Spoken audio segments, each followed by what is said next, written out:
components from suppliers.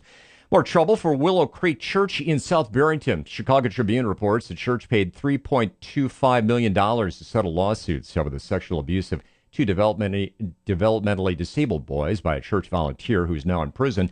Last week, in another case, some leaders, including the Board of Elders, resigned over handling of sexual misconduct allegations against the church founder. Sports. Rookie linebacker Roquan Smith has reportedly ended his holdout and agreed to a 4-year, $18 million deal with the Bears. Tigers beat the White Sox 9-5 in Detroit. Game 2 of a 3-game set is tonight. And the Cubs open a 2-game set this afternoon against the Brewers at Wrigley. News is the service of Mothers Against Drunk Driving. Mothers Against Drunk Driving supports victims of drunk driving, drug driving, and underage drinking at no charge. Call their 24-hour victim helpline at 877-MAD-HELP or visit mad.org. That's MADD.org. AM 560 News Times 5:03. Time for a dry basement and a healthy home. Time to call Permaseal, 800-421-SEAL. Where are the cars? We'll have the answer in 2 minutes at AM 560. The Answer. President Trump creating some Russia investigation news of his own this week when he... You can talk about the weather, but the weather didn't pull the trigger. If the Democrats get in, they're going to raise your taxes. You're going to have crime all over the place. You're going to have people pouring across the border. We all still share the same objective of making sure that Iran doesn't get deliverable nuclear weapons. What happens next? That's a beauty. Happens here. This is AM 560. The Answer. Message and data rates may apply. If you're considering going back to school, ask yourself the following questions. Do you need the flexibility to take classes on your schedule? Do you have college credits to transfer? Do you want to earn a quality degree from a world-renowned university? If you answered yes to any of these questions, Arizona State University is the perfect school for you.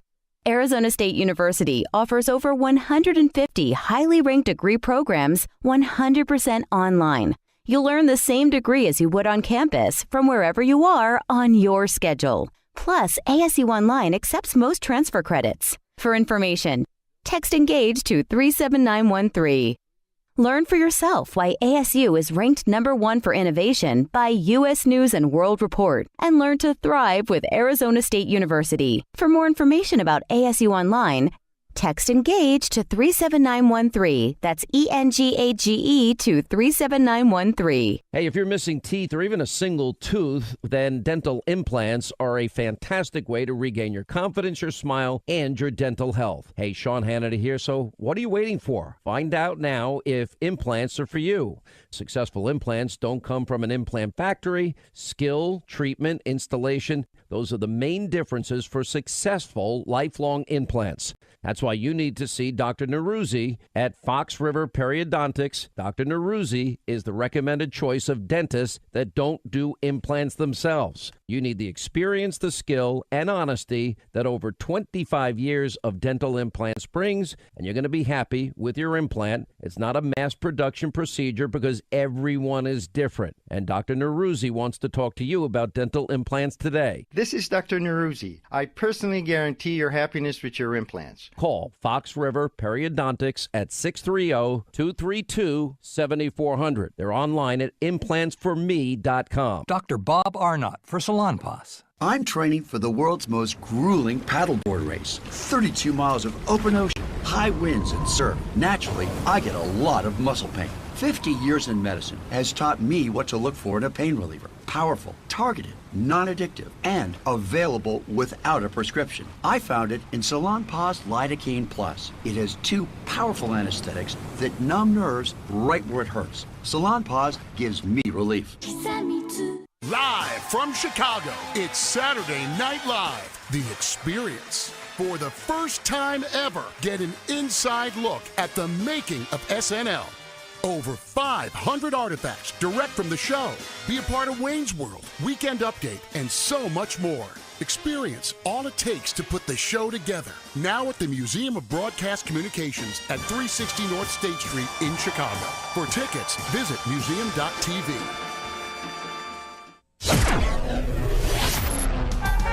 At 5:08 on AM 560, The Answer, checking the roads from the Alarm Detection Systems Traffic Center. Good morning, Jim Telemonte. Good morning, Tom. We have a crash on eastbound I-80 right before I-57. The left lane is blocked, so traffic's pretty light in that area, but watch for that before I-57, especially if the visibilities are reduced a little bit.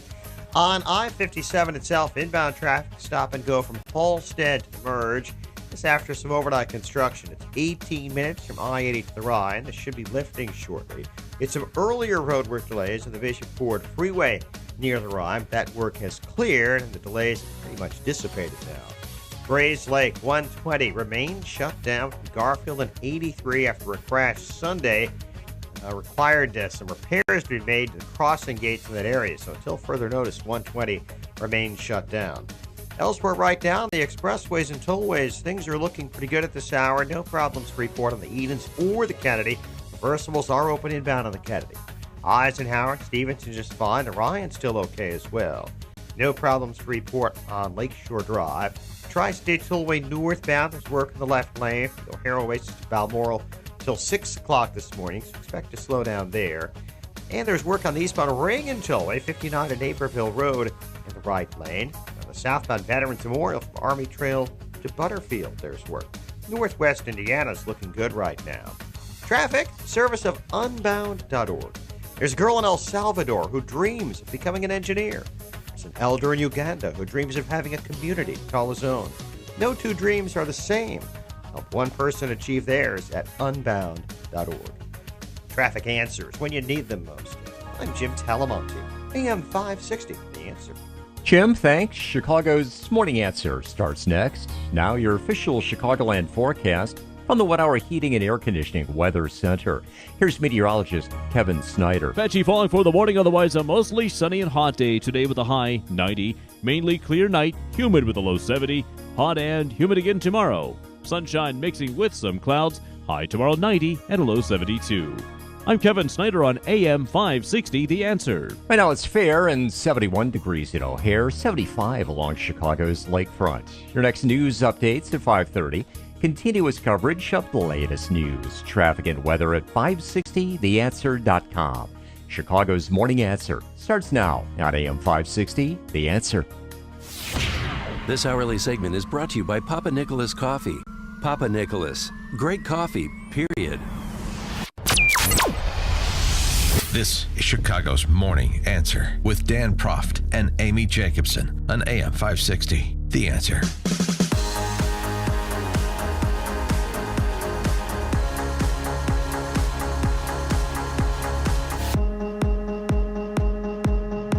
Good morning, Dan and Amy. Well, Peter Strzok fired yesterday from the FBI. Not so many crocodile tears being shed for Peter Strzok. Not so many tears, some crocodile tears, I should say. Strzok was the epitome of a blue flamer, writes Jim Gagliano in an op-ed in the Washington Examiner. Gagliano worked for the FBI for 25 years. Blue flamer. Blue flamer. FBI parlance for a ruthless promotion seeker. He adds the only remedy for Strzok's disgraceful actions was just summarily levied firing.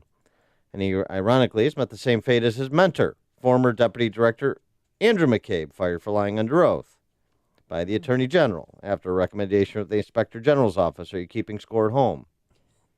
Well, Strzok's attorney, Atten Coleman, of course I butchered his name, Goldman, he was on with Cuomo last night. He said this wasn't part of the plan. The plan, Dan, was to have him suspended for 2 months. We had an agreement with the FBI OPR, Office of Professional Responsibility, which is their main caretaker for internal discipline, that Pete would get a 60-day suspension and a demotion. And at the last minute, that was countermanded by the higher-ups, and he was fired. So, yeah, we were surprised. Yeah, bye. Bye. Let me help you pack. The only true collusion, Gagliano goes on, FBI guy, talking about FBI guys. The only true collusion that may ever be determined could well have been perpetrated by McCabe, Strzok, FBI attorney Lisa Page, Strzok's lover, as She's evidenced still by there? those text messages, and she's gone. Oh, that's right. She's going to. He goes on, I weep no tears of sorrow for Strzok's professional demise. The damage he has done to the reputations of governmental institutions was tangible and more lasting than some would make you believe about a few ill-advised presidential tweets. Peter Strzok broke our cardinal rule as FBI agents. He deeply embarrassed the Bureau. He had to go. Now, contrast that assessment from by Gagliano, who has previously, we've talked about it, was initially very defensive of his former agency, the FBI, very defensive of the senior leadership, didn't like Trump's allegations against the FBI. But unlike, say, the D.C. press corps, Gagliano went where the facts demanded you go. And so his opinion changed as the evidence mounted. He writes that op-ed in the Washington Examiner yesterday after the announcement of Strzok's termination. Compare that to the New York Times. Ah, yes, the gray lady. FBI agent Peter Strzok, who criticized Trump in texts, is fired. What's the insinuation of that headline? Say it one more time. FBI agent Peter Strzok, who criticized Trump in texts, is fired. The implication, obviously, he was fired for criticizing Trump. Nothing to do with breaking protocols, nothing to do with professional misconduct, just because he criticized Trump. That's speaking truth to power. That's being a friend of the people. I'm surprised it took so long for him to get fired. That's what angers me. Because I don't want my tax dollars paying for his salary because he's clearly biased and he has a political opinion. And it affected the way he did his job. I mean, remember the exchange between Jim Jordan, a congressman from Ohio, and Michael Horowitz, the Inspector General for the Department of Justice, as he reviewed the senior leadership of the FBI and the Department of Justice during the Obama years in the context of the Clinton investigation, in the context of the Trump investigations. I thank the gentleman. Mr. Horowitz, James Comey, Director of the FBI, Andy McCabe, Deputy Director, Chief of Staff Jim Rubicki, General Counsel Jim Baker, FBI Counsel Lisa Page, and Deputy Head of Counterintelligence Peter Strzok. These were 6 important people at the FBI, is that right? Correct. And they were the key players on the Clinton investigation and on the Russian investigation, correct? They were certainly important on both. Has Mr. Comey been fired? Yes. Has Mr. McCabe been fired? Yes. Did Mr. McCabe lie under oath, according to your report? In our view, yes. Yeah. Is there a criminal referral for Mr. McCabe? I'm not going to comment on that. Has Mr. Rubicki left the FBI? Yes. Has General Counsel Jim Baker left the FBI? Yes. Was he removed from his position prior to leaving the FBI? I'm not sure of that. Has Lisa Page left the FBI? Yes. Was she reassigned prior to leaving the FBI? I believe so. And has Peter Strzok been removed from his position as Deputy Head of Counterintelligence? Yes. Now, Mr. Horowitz, you've been in the DOJ for 10 years. You've been Inspector General for 6 years. You're Chief of all the Inspector Generals. Have you ever seen anything like this at any other federal agency in your time in the federal government? 6 of the top people fired, demoted, reassigned, or left? I obviously can't speak broadly to other areas that I haven't known before, but yes, this is. I've been in this town 11 and a half years. I've never seen anything like this. And the ironic thing is, The list went on and on and on. well, the ironic thing is, right, the defenders of the FBI now, the big government press corps, because normally the skeptics of centralized power, right? Normally the skeptics of law enforcement, they're the check, right? Isn't that the responsibility for the state to be the check on institutions like law enforcement? Instead, they're cheerleaders because they find them useful for the moment against Trump, and so they're willfully blind as to what the senior leadership of the FBI did and what it's done to the reputation of that agency and its standing in the public's mind. It's remarkable. It's a remarkable and tragic story with respect to that agency and the federal government and the people's confidence in their government, isn't it? And that's just the FBI side of the house. Lindsey Graham, no apologist for Trump, as you know, over the weekend with Martha McCallum, talking about what we talked about last week, Bruce Orr, number 4 at Justice, and the nature of these investigations generally. Here's what I would tell the American people. Both campaigns were investigated by the FBI and Department of Justice in 2016. When it came to the Clinton campaign, she got a pass. The criminal investigation of the Clinton campaign was a joke. When it came to the Trump campaign, it was corrupt, it was biased, and I think unethical. Mr. Orr should not have had any role in investigating the Trump campaign because his wife worked at Fusion GPS. The FBI agent in charge of the Clinton campaign hated Trump, liked Clinton, and also started the counterintelligence investigation against Trump. When it came to Dianne Feinstein, they went to her and said, hey, there's a Chinese person working on your staff that we think may be tied to the Chinese government. When it came time to, they never did the same for Trump. So these investigations against Trump were corrupt to the core. They gave Clinton a pass. Bruce Orr was at least unethical. We need a special counsel to look at all things Department of Justice and FBI when it came to the Trump investigation, particularly the counterintelligence investigation.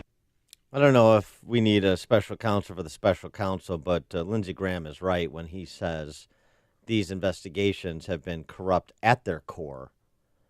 Not because of the rank and file at Justice or the FBI, but because of the senior leadership at both, the decision makers, the responsible parties. You've made the switch, and it feels so good. You've switched to Chicago's Morning Answer on AM 560. The Answer. Coming up, it's a he said, she said situation. She says President Trump used the N-word. He says not. But first, here is your forecast for today. It's going to be hot and humid. Another scorcher, and not even cooler by the lake today. We're going to have a high today of 90 degrees. Let's get into the Alarm Detection Systems Traffic Center. Here is Jim Talamonte. Good morning, Amy. Good morning, Dan. On the expressways and tollways, things are mostly clear. Some overnight work cleared on I-57. Ford Freeway, I-57, both looking okay for the moment. We're starting to get a little heavier inbound traffic. The morning rush. The Ryan's still okay. Eastbound I-80 before I-57, there's a crash in the left lane. Traffic's still pretty light in that area. Tollways have some morning construction. Grays Lake 120 remains closed in Garfield and 83 after a crash involving train gates, which happened on Sunday. Baseball traffic this afternoon. The Cubs have a 1:20 start this afternoon against the Brewers. I'm Jim Talamonte in the Alarm Detection Systems Traffic Center.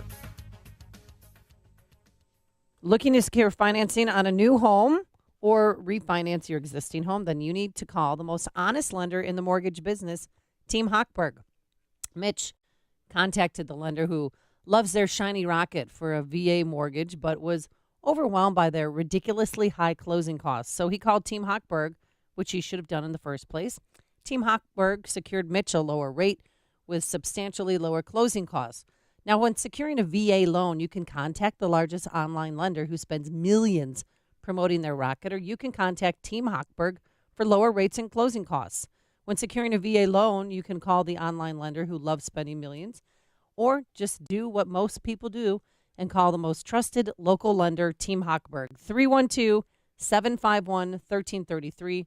He's a man, and it's a team who values the sacrifices you made to our country, and he has lower closing costs and interest rates. Team Hochberg, call them now, 312-751-1333, or simply go to am560david.com. Pearl Mortgage, equal housing lender, Illinois residential mortgage licensee, 4358 NMLS 19186. Right now, are you sitting in your home afraid to go out in public? Afraid to be seen in a restaurant? Afraid to talk or smile knowing those dentures will fall out at any minute? I'm Dr. Howard Cooper from Excellence in Dentistry, and we can handle all your worries. We have a complete in-house denture lab, and we're here to help you smile and eat with all the confidence again. Every day I see folks like Mary, whose family didn't know where else to turn. Mary's been losing weight and wouldn't eat with her ill-fitting dentures. After talking with Mary, we realized that not only did her denture not fit well, but she hated the way it made her look. We fabricated a new denture that day, and we designed it with Mary's concerns in mind. The smile on her face when we finished conveyed the greatest feeling of all. Mary not only looked beautiful, but she was happy and couldn't wait to get downstairs and hit the restaurant. Mary is happy and her family is happy. That's what we do for our patients. We change their lives. Call us at 847-244-4000 for your free consultation. Don't hide in your house any longer. Enjoy your summer with a new smile and a new outlook on life. Again, call us at 847-244-4000. We are located in Gurnee at Washington and 21 in Saratoga Square. Excellence in dentistry, creating excellence one smile at a time. As a parent, nothing fills you with pride more than your child excelling at something they love. For some, it's sports. For others, photography. At Center Stage Dance Studio in Bloomingdale at Stratford Square Mall, it's dance. Children of all ages have embraced dance at Center Stage for years. And now with their new state-of-the-art 11,000 square foot location, there's the new Little Princess birthday party room, homework room, new eating area, and a new separate secure entrance. Daily Herald readers voted Center Stage one of the best dance studios in the DuPage County area. From 2-year-olds to competitive dancers, classes exist for all styles of expression. Tap, jazz, ballet, lyrical, even tumbling classes. Dancer Magazine voted Center Stage one of the top 25 dance studios in North America. Their professional staff has over 125 years of combined teaching experience. Register for classes today. Call 630-529-9080 or visit CenterStageDanceOnline.com. Center Stage Dance Studio, upper level at Stratford Square Mall in Bloomingdale. You remember a simpler time when family fun was about having fun. It didn't include the kids glued to their tablets or smartphones. Well, real family fun is back at Gobert's Pumpkin Patch. For almost 70 years, Gobert's has been Chicagoland's family destination for fall fun. This was the most fun day ever. My parents were there, my kids were there. There was a pumpkin patch, a maze, a haunted house, slides, a train, a fresh market, and there was so much more. I loved it. It's a family tradition for us to visit Gobert's every October. The pumpkins are great, the attractions are fun, and the apple cider donuts are to die for. Loved it. One price to get in, and almost all the activities were free. My kids had a blast. Listen to the kids. My mom loves the homemade caramel apples. I have to say, the pumpkin cannon is cool. They got a pumpkin-eating dinosaur. The live giraffe is really cool. I love the jumping pillow and the Pumpkin Express train ride. Gobert's Pumpkin Patch in Pingree Grove. Pick apples, explore the pumpkin patch, play games, ride the train. Gobert'sPumpkinPatch.com. Harvesting family memories. AM 560, The Answer. Dan and Amy, goodbye to Peter Strzok after also saying goodbye to Omarosa. That she, unfortunately for Trump, did not go quietly into that good night. Trump escalating the war of words yesterday with Omarosa. Wacky Omarosa, Yeah. I should add. That's her new name, right? That's the description President Trump offered of his hire. So much easier, isn't it? Wouldn't it be if he just said, my bad on that one. That was a mistake I made in backing that hire. Shouldn't have been in the White House. 312-642-5600, turnkey.pro answer line, 64636DA, turnkey.pro text line. Wouldn't it be easier if he just owned this one rather than another sideshow? She begged me for a job, tears in her eyes. I said, okay. People in the White House hated her. She was vicious, but not smart. I would rarely see her, but heard really bad things, nasty to people, would constantly miss meetings and work, Trump tweeted. Yeah, she made $180,000 a year. And she skipped several meetings, and her colleagues feared that she was taping them, and she was. And she's going to be releasing more tapes. Every day it's going to be a different tape. Yeah. Up until the release of her book. They'll lose their newsworthiness to the extent they possessed any in the first place fairly quickly. But if that's true, what the president tweeted, then why is the one of the tapes she released yesterday, why is he, oh, that's too bad, Omarosa. Oh, no, I didn't know John Kelly fired you. Yeah, gosh darn it. I didn't think there's anything incendiary in that tape. I mean, she secretly recorded him. That's creepy, but he reacted normally. It wasn't his call. That's it. But he's claiming that she signed a non-disclosure form, and she said, "Oh no, I didn't. I never signed that draconian NDA that they presented to me when I walked into the White House, because I knew from my prior time in the White House, this was my second tour of duty working in the White House. I worked for the Clintons prior, that this was not something that was acceptable." What in the world did she do for the Clintons? She's I've such never a heard that before. professional. Yeah. How old was she at the time? I don't Monica Lewinsky age. And then Trump retweets Michael Cohen yesterday. Oh no! Oh gosh! What I didn't hear about this. Cohen challenged Omarosa's claim in her book that Trump took a note from Cohen, put it in his mouth, and ate it. Cohen saying, "I saw no such thing, and I'm shocked anyone would take this seriously."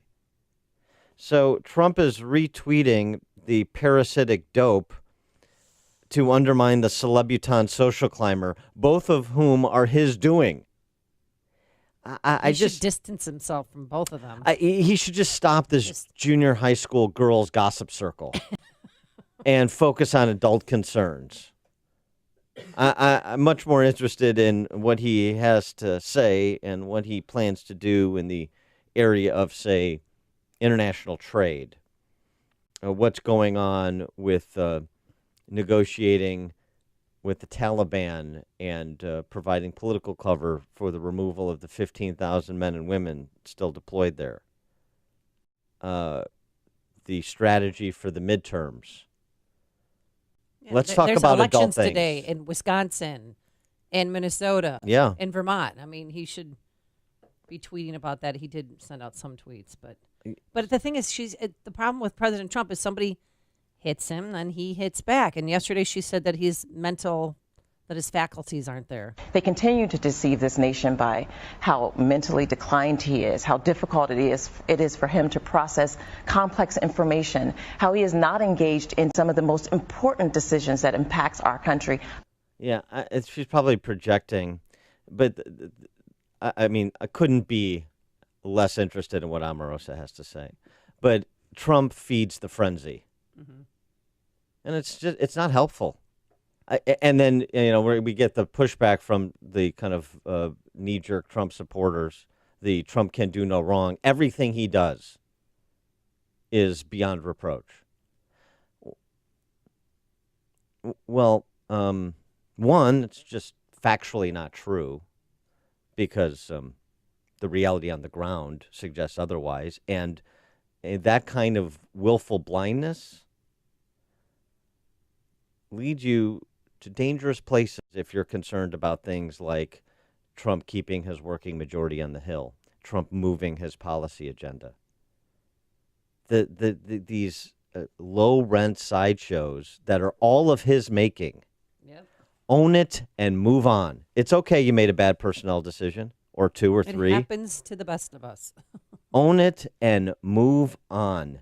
Nobody is interested in this, and to the extent that he is more interested than is the American electorate, is the extent he's undermining his credibility. Coming up on Chicago's Morning Answer, the Florida Stand Your Ground shooter is now charged with manslaughter.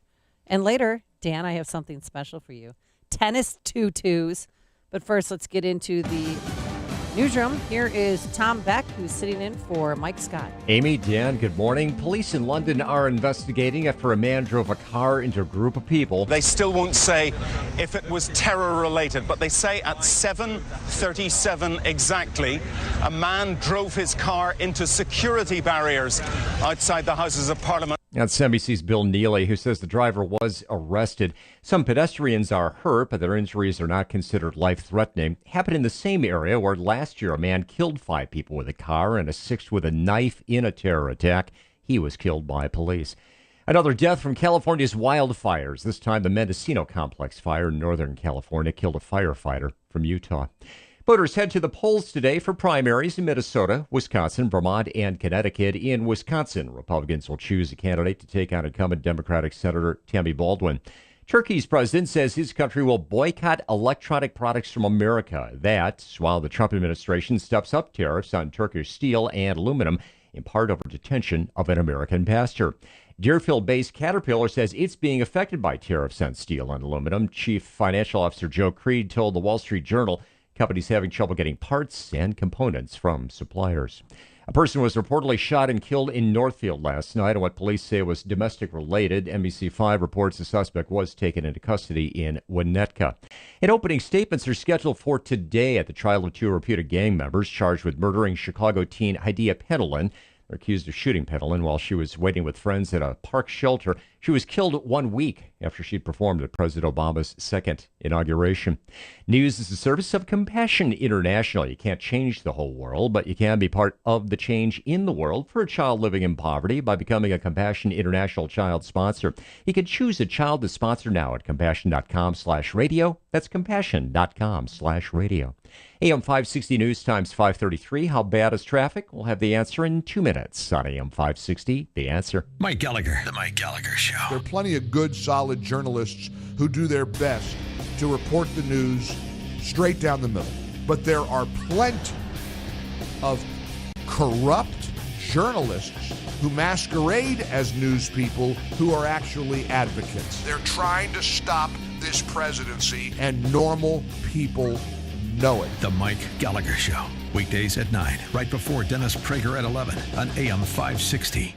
The Answer. Pursue your passion with a degree from Aurora University Online. Choose fully online programs in business, computer science, and more. To learn more, visit online.aurora.edu. Seems like summer just got started, but it's not too soon to start thinking about the fall, at least when it comes to your child's education. Registration for fall enrollment for grades 7 through 12 is happening now at St. John's Northwestern Military Academy, providing young men and now women with an outstanding education and preparation for life. Since 1884, St. John's Northwestern Military Academy in the beautiful Lake County region of southeast Wisconsin has been developing the minds and shaping the character of young men from around the country and around the world, many of whom have gone on to achieve great success. And now, that same opportunity is available for young women. They prepare cadets for success in life by instilling a solid work ethic, an understanding of the value of integrity and teamwork, and the ability to think critically, communicate well, and function in a diverse and ever-changing world.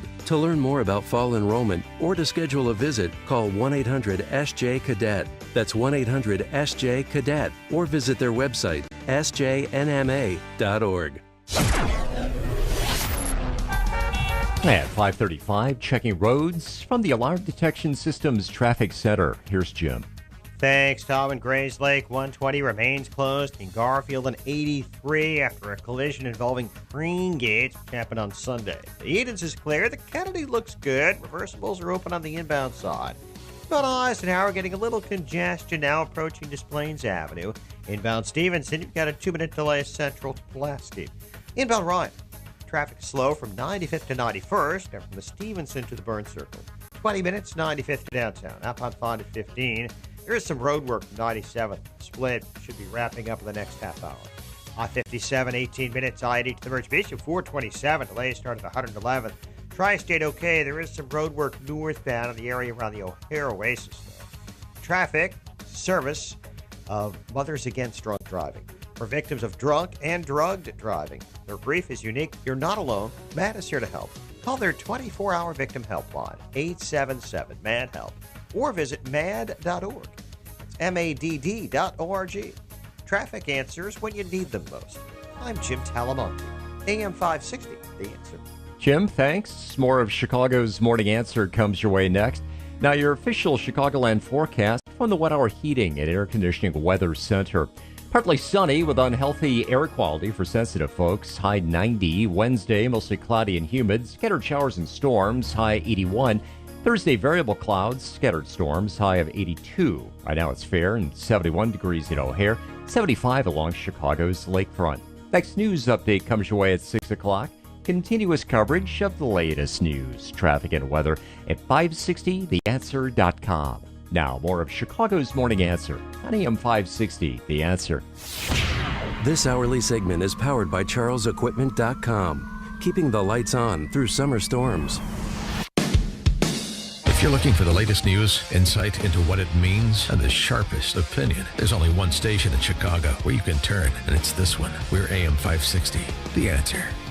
Good morning, Dan and Amy. We've got some breaking news. New York Times reporting in London, a car struck and injured several pedestrians and cyclists, then crashed into a security barrier just outside the Houses of Parliament. They're treating it as a terrorist attack. He was arrested on suspicion of terrorist offenses, said the Counterterrorism Command in the UK, leading the investigation, part of the Metropolitan Police. Late 20s, only person in the car, no weapons found inside the vehicle, do not have a report on fatalities or injuries yet. But of course, this is last March you had the attack on the bridge right outside Westminster. Yep. As well. So we'll continue to keep you updated on this apparent terrorist attack in London. Again, fits the profile we've seen before. Somebody just takes a van and starts mowing people down. I saw it in Nice and saw it in England previously. And in Denmark, I mean, it's happened so many times. And in Stockholm, too, remember? They drove a van in, killed a 9-year-old girl, and... New York. I mean, these are... Oh, that's right, on the bike path. The bike path in New York. I mean, this, remember this issue we have with Islamofascism and radical Islamist terrorism? It's not going to go away. Still sort of present. Speaking of public safety, domestic variety, this issue this incident that we've discussed previously in Florida, we have this guy who gets in a verbal altercation with a woman who parked in a handicap spot outside a gas station. Yeah, 47-year-old Michael Draka is his name. And people said that he policed that parking lot. Another cop, a wannabe cop person in Florida, who was just, he would, if anybody did something wrong in that parking lot, he would, take not the law into his own hand, but he'd approach them, and he was talking to this woman. He was standing up. She was in her car, and he was telling her to move. Hey, you're parked in a handicapped spot. Her boyfriend walks out, sees him talking to her, and pushes him to the ground. And he fired a fatal shot into his chest. 2, in fact. And so initially the county sheriff there said no charges would be filed because this individual had reasonable fear for his life, and so it was a justified shoot per the state stand your ground law. Well, that changed yesterday when the shooter was taken into custody and booked on manslaughter charges. Yeah, and he'll be in court again today, but I think it's justified. I mean, the Pinellas County Sheriff, he spoke with the media right away and said, no, this is textbook stand your ground, but the state's attorney, he reviewed the case, looked at the video, talked to witnesses, and then they decided to pursue charges. But the question is, I mean, does stand your ground need to be repealed? No. I mean, it doesn't? Why does it need to be because repealed? People don't understand the interpretation of stand your ground. I'm protecting myself. He pushed me to the ground. I'm protecting myself, and I'm going to shoot him. So it seems like the state's attorney does understand it, and that's who needs to understand it, because that's who makes decisions right, to but prosecute there could be other or not victims out prosecute. there.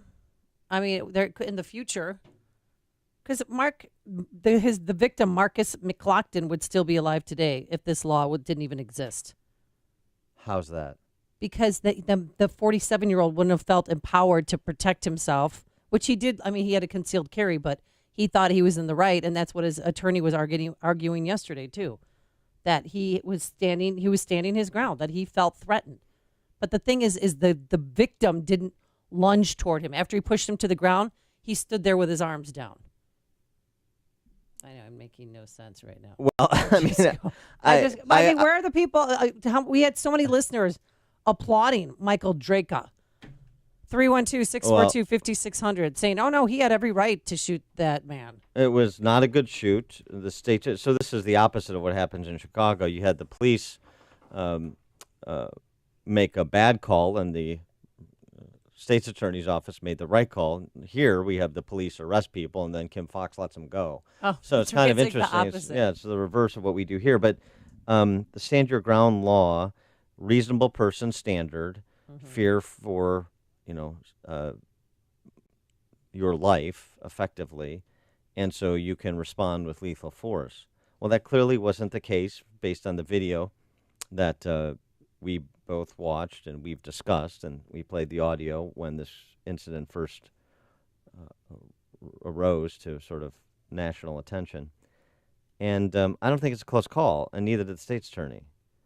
So they made the right call, but that doesn't mean that nobody should ever be allowed to use lethal force when they're legitimately fearing for their life, which is what the stand your ground law provides. not dissimilar to the castle doctrine, but it just applies generally because we live in a society where you can be accosted outside of your home. So you need to be able to protect yourself in your home, but also outside of your home. Marcus McLaughlin's family, they were stunned that the state's attorney, did the right thing. Pleasantly surprised. Oh, I was surprised too. I did not think that this was going to happen, and I'm glad that it did. Well, I mean, McLaughlin's father said, it's about time. Yeah. This is exactly what I wanted. This is exactly what me and my family wanted, to get this guy behind bars. And remember what we know from this guy who has now been arrested for manslaughter. You mentioned that he had sort of policed the parking lot. There was a previous incident in that parking lot where he, according to somebody who spoke to the local news down there, he had his life threatened by this same guy who shot McLaughlin. So, perhaps that contextual information helped inform the prosecutor's office as well. But, this guy used force that was not warranted for the situation, and he put himself in a situation he shouldn't have been in the first place. Robert in Oak Brook, you're on Chicago's Morning Answer. Well, just from the information I got from you guys, this guy should not have shot that person. Correct. Now, if the guy had thrown him to the ground, started kicking him in the face, then I could see deadly force. Yeah, but just to throw you to the ground, a few words exchanged, blah blah blah. And again, I don't have a gun. I don't like guns. But if I had to carry a gun, I think I would have maybe a gun on one side and a taser on the other side, a really badass taser. Mm-hmm. And in a situation like that, you zap them. Yeah. Okay. Well, thanks for the. That's called police. I mean, aren't we paying taxes for police protection? I don't want vigilantes out there, guardian angels everywhere. Yeah. Using what, taser or gun? I mean, that's a decision that trained police officers make. And this was he parked in a handicapped spot. No one should ever lose their life because of that. Or women make, or any other law-abiding citizen makes in terms of taser or gun or both. I mean, with the old saying about I carry a gun because a cop is too heavy. So I wish a cop was. Heard that before. I wish a cop was present in every situation where there's a violent confrontation, but there's only so many of them. They can't be everywhere. We don't want them everywhere because we want to live in a free society. And so this is the thing that people just don't want to confront, and Chicago's a good example of this. You will be held responsible for your own protection, possibly. But that's a real possibility. You may not want it to happen, but it can happen that you will be forced to protect yourself. And this is why, the FOID card applications exploded among women in Illinois, because they know that a gun is a great equalizer with respect to somebody an assailant that's likely to be stronger than you, because it's likely to be a man. Right. So, sometimes pepper spray is not enough.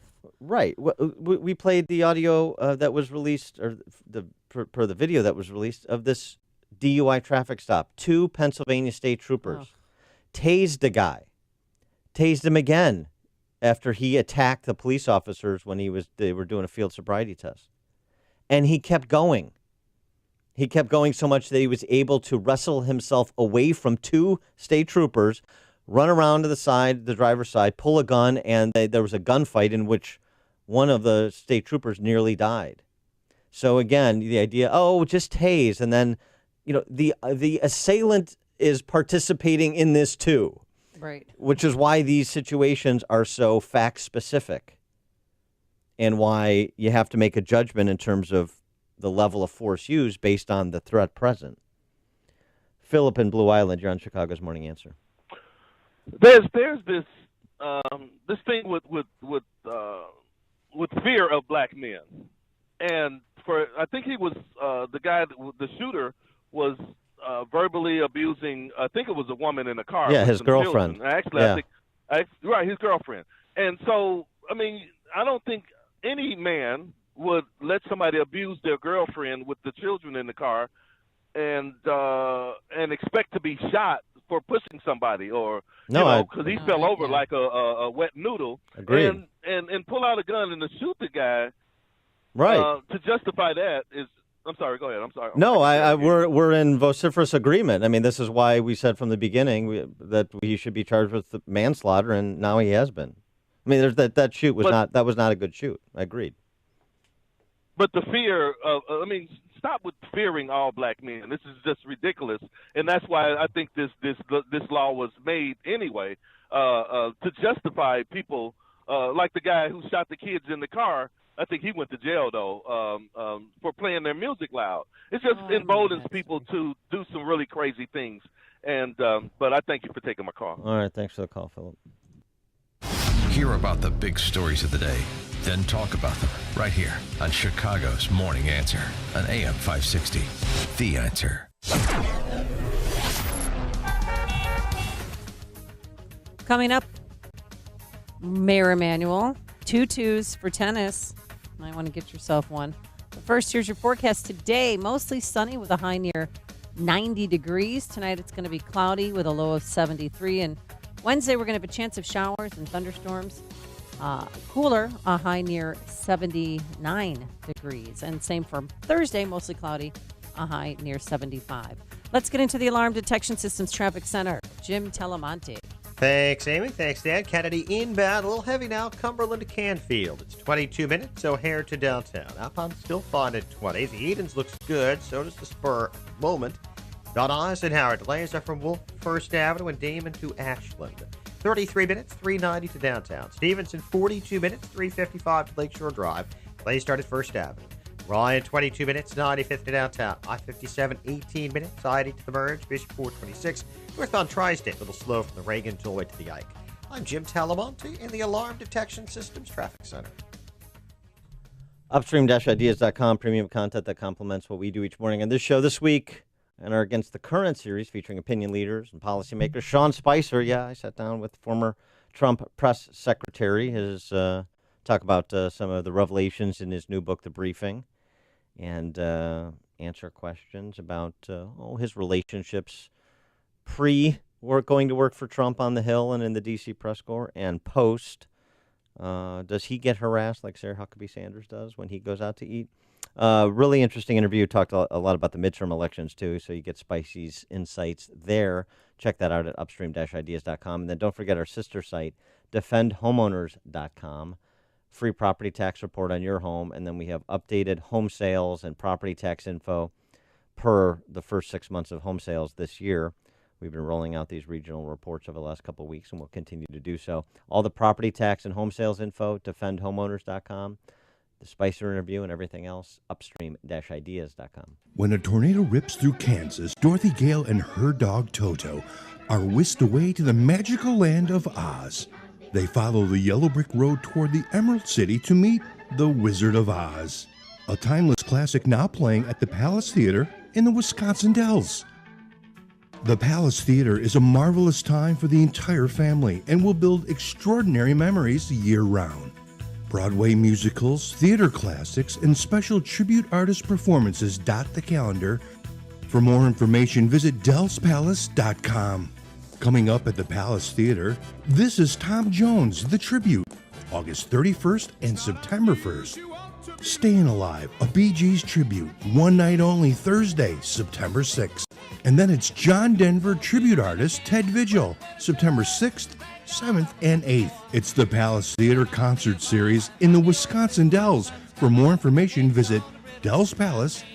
Love a great deal? Then mark your calendar for Saturday, August 18th, because Schrank's Smoke & Gun is having a garage sale. You'll find firearm accessories, shooting supplies, gun parts, ammo, and reloading components at amazing prices. Plus, you'll find in-store discounts on regular merchandise all day long. Schrank's has the largest selection of new and used firearms in Lake County, where generations of customers appreciate the family atmosphere and expert staff. You'll even find an on-site gunsmith for firearm repairs. Cigar lovers will find their favorites in Schrank's humidors, along with a broad selection of pipe tobacco. During the month of August, check out Schrank's website, Instagram, and Facebook for frequent flash sales and deals you won't want to miss. And remember, no Cook County firearm taxes at Schrank's. See you on the 18th at Schrank's Smoke & Gun in Waukegan, your family-owned gun store since 1964. Visit smokethelettern.gun.org or call 847-662-4034. Famous conservative quotes, presented by Automated Systems. Prime Minister Margaret Thatcher stated, "Socialist governments traditionally do make a financial mess. They always run out of other people's money. That sure rings true in America." I know you support companies that share your conservative values. For FDA-regulated staffing needs, Automated Systems provides top talent, from experienced quality control and quality assurance engineers to top validation and compliance experts. Depend on Automated Systems. Hiring the best is critical to success. ASI resources are all degreed professionals with decades of experience in manufacturing, automation, and FDA compliance. That's why ASI is retained by all of Chicagoland's Fortune 500 life science companies to successful startups. For a staffing evaluation, call Laz at Automated Systems, toll-free 844-HIRE-ASI, or visit AutomatedSYS.com. Ike was such a sweet, lovable animal, and people would want to pet him, and they'd come up and they'd get close to him, and it would be this instant, "Oh!"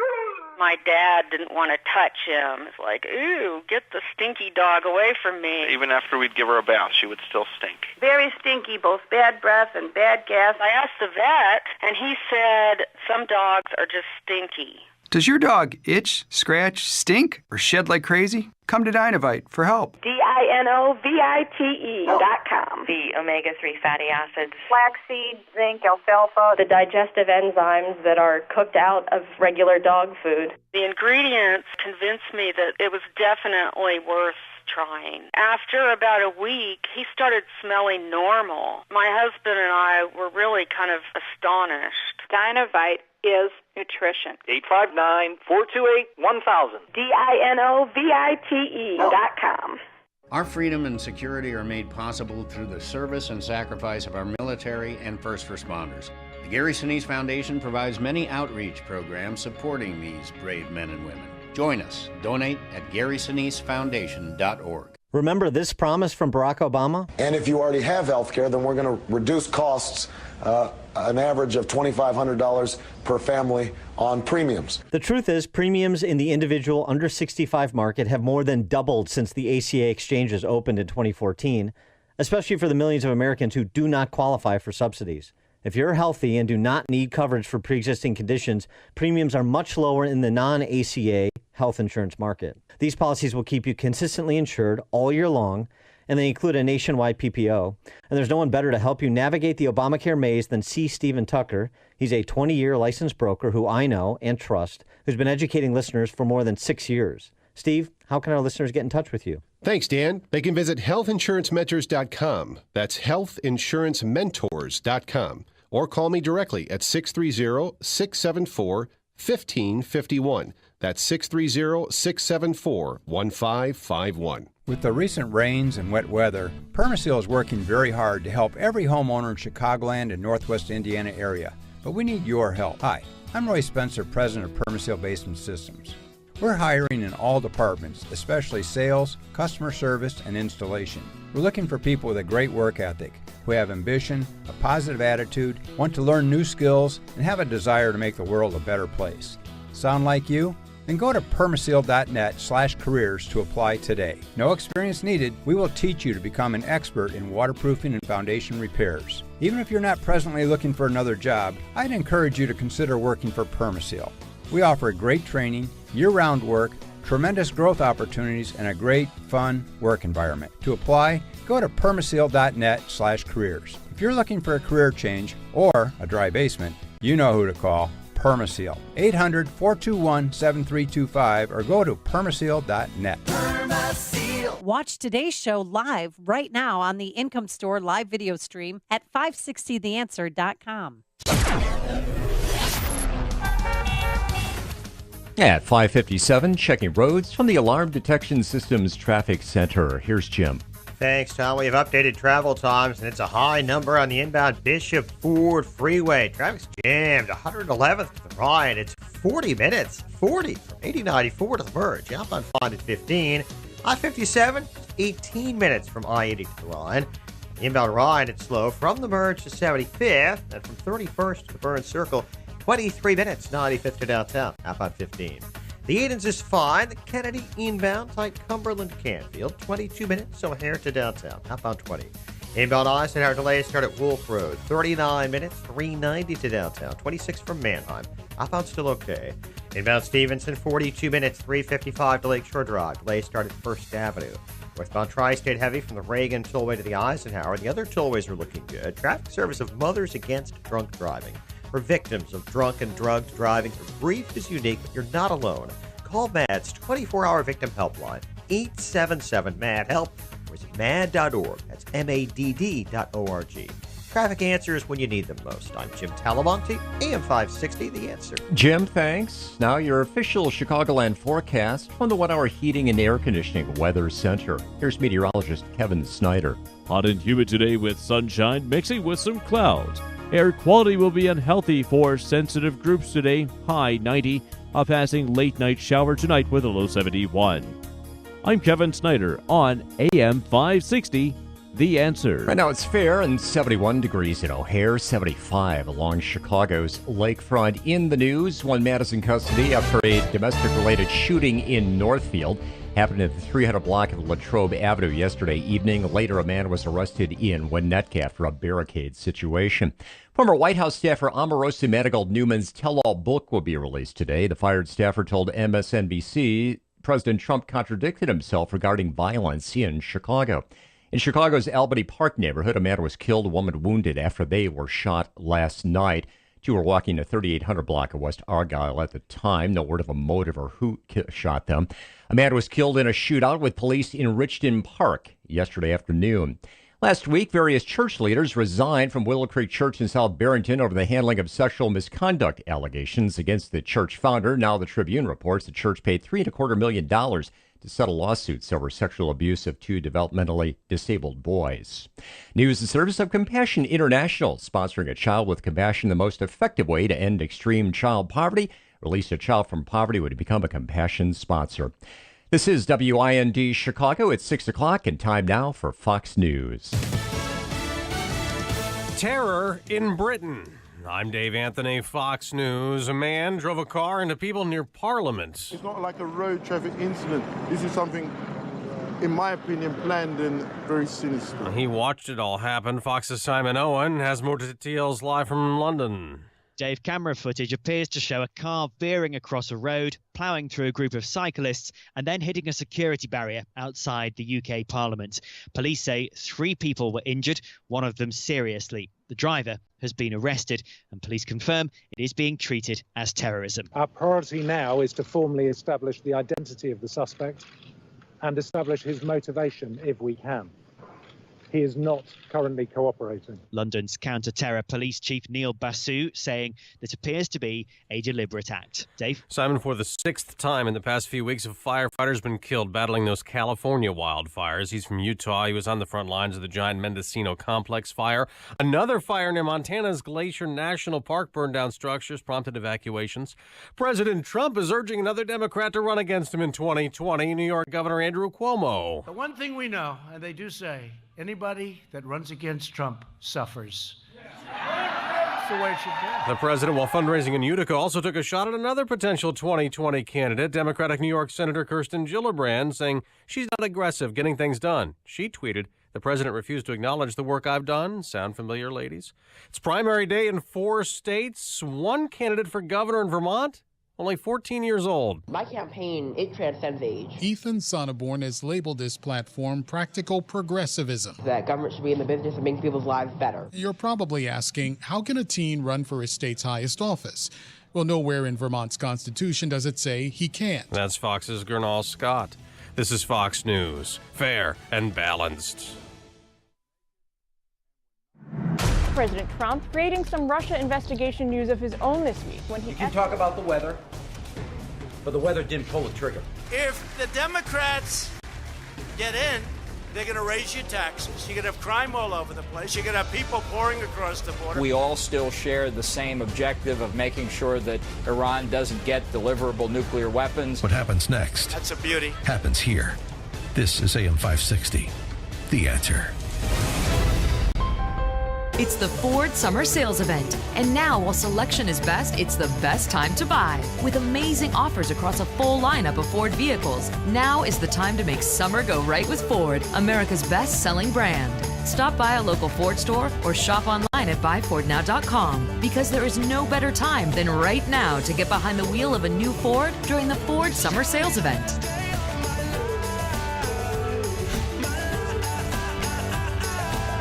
The Ford Summer Sales Event is here.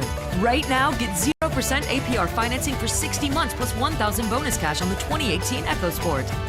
Best-selling claim based on 2017 calendar year sales. Not all buyers will qualify for Ford credit financing. 60 months at $1,667 per month for $1,000 finance regardless of down payment. For all offers, take new retail delivery from an authorized Ford dealer stock by 8/31/18. See dealer or go to buyfordnow.com for qualifications and details.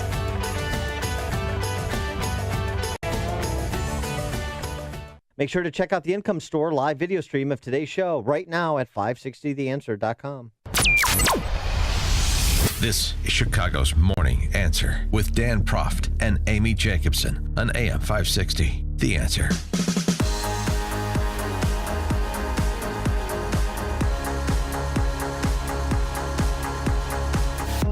Good morning, Dan and Amy.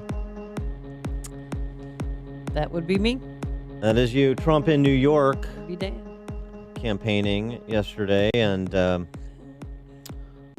taunting, I assume it's Andrew Cuomo. It could be Chris Cuomo. It could be all the Cuomos. Well, yeah, how many Cuomo brothers are there? Are they like the Wahlbergs? There's Andrew and the and Baldwins. there's Chris. They're just Stephen Baldwin, Alec Baldwin. Is there another one? The Cuomos? I hope not. Yeah. Well, if there was, they'd be on CNN. True. Or in government. So, yeah, he was, playing to his base. They enjoyed it. Talking about Cuomo, don't you dare. You better be careful because you do have that big gun plant. How far is that down the road? Where is it?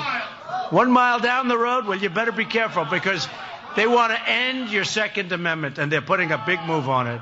And Cuomo wants to end your Second Amendment more than anybody. Cuomo wants to take away your Second Amendment. Now, he called me and he said, I'll never run for president against you. But maybe he wants to. Oh, please do it. Please. Please. No. He did say that. He did that. Maybe he means it. The one thing we know, and they do say, anybody that runs against Trump suffers. That's the way it should be. That's the way it should be. That statement can be interpreted in a lot of different ways in terms of what that suffering entails. But, okay, that's fun to a little trash talking. Yeah, and he trash talks Maxine Waters. Yeah, we talk about Maxine Waters and Nancy Pelosi. Maxine Waters, the new face of the Democrat Party. Maxine Waters, she's a real beauty. Maxine. Boy, oh boy, I watch her. Crazy Maxine. Low IQ person. Low IQ. And this is really what is steering, to a certain extent, the Democrats. I mean, she gets up and she wants people to be violent. She wants people to attack if they happen to be on our side. Yeah, okay. So here's the thing. That's probably a more rich area than some of the others he's chosen over the last couple days, like, say, Omarosa. But the interesting thing is the opportunity for Republicans that really isn't being prosecuted, I don't think, like it could be and should be. And this new Gallup polling data, the two parties, the view of capitalism versus socialism, in terms of the contention that we've advanced on this show for a bit now, that the country may be moving left a little bit, but the Democratic Party is moving left much faster, much harder, and their overreach is one of the best things that Trump and Republicans have going into the midterms in terms of trying to prevent a Democrat takeover, the aforesaid Pelosi. The view of capitalism versus socialism by party. Democrats, 57% have a positive view of socialism. 47% have a positive view of capitalism. So Democrats seem to be giving up on capitalism. Republicans, by contrast, 71% positive view of capitalism, only 16% positive view of socialism. This is, in part, the whole come together and forge common ground, compromise. Well, when your philosophies are so diametrically opposed, it's difficult. Come together and do half socialism? Well, that's sort of what we've been doing, and it's replete with problems. 71-16 positive view of capitalism versus socialism, Republicans. 47-57 capitalism versus socialism, positive view, Democrats. And nationally, the entire electorate, socialism has a 37% positive view.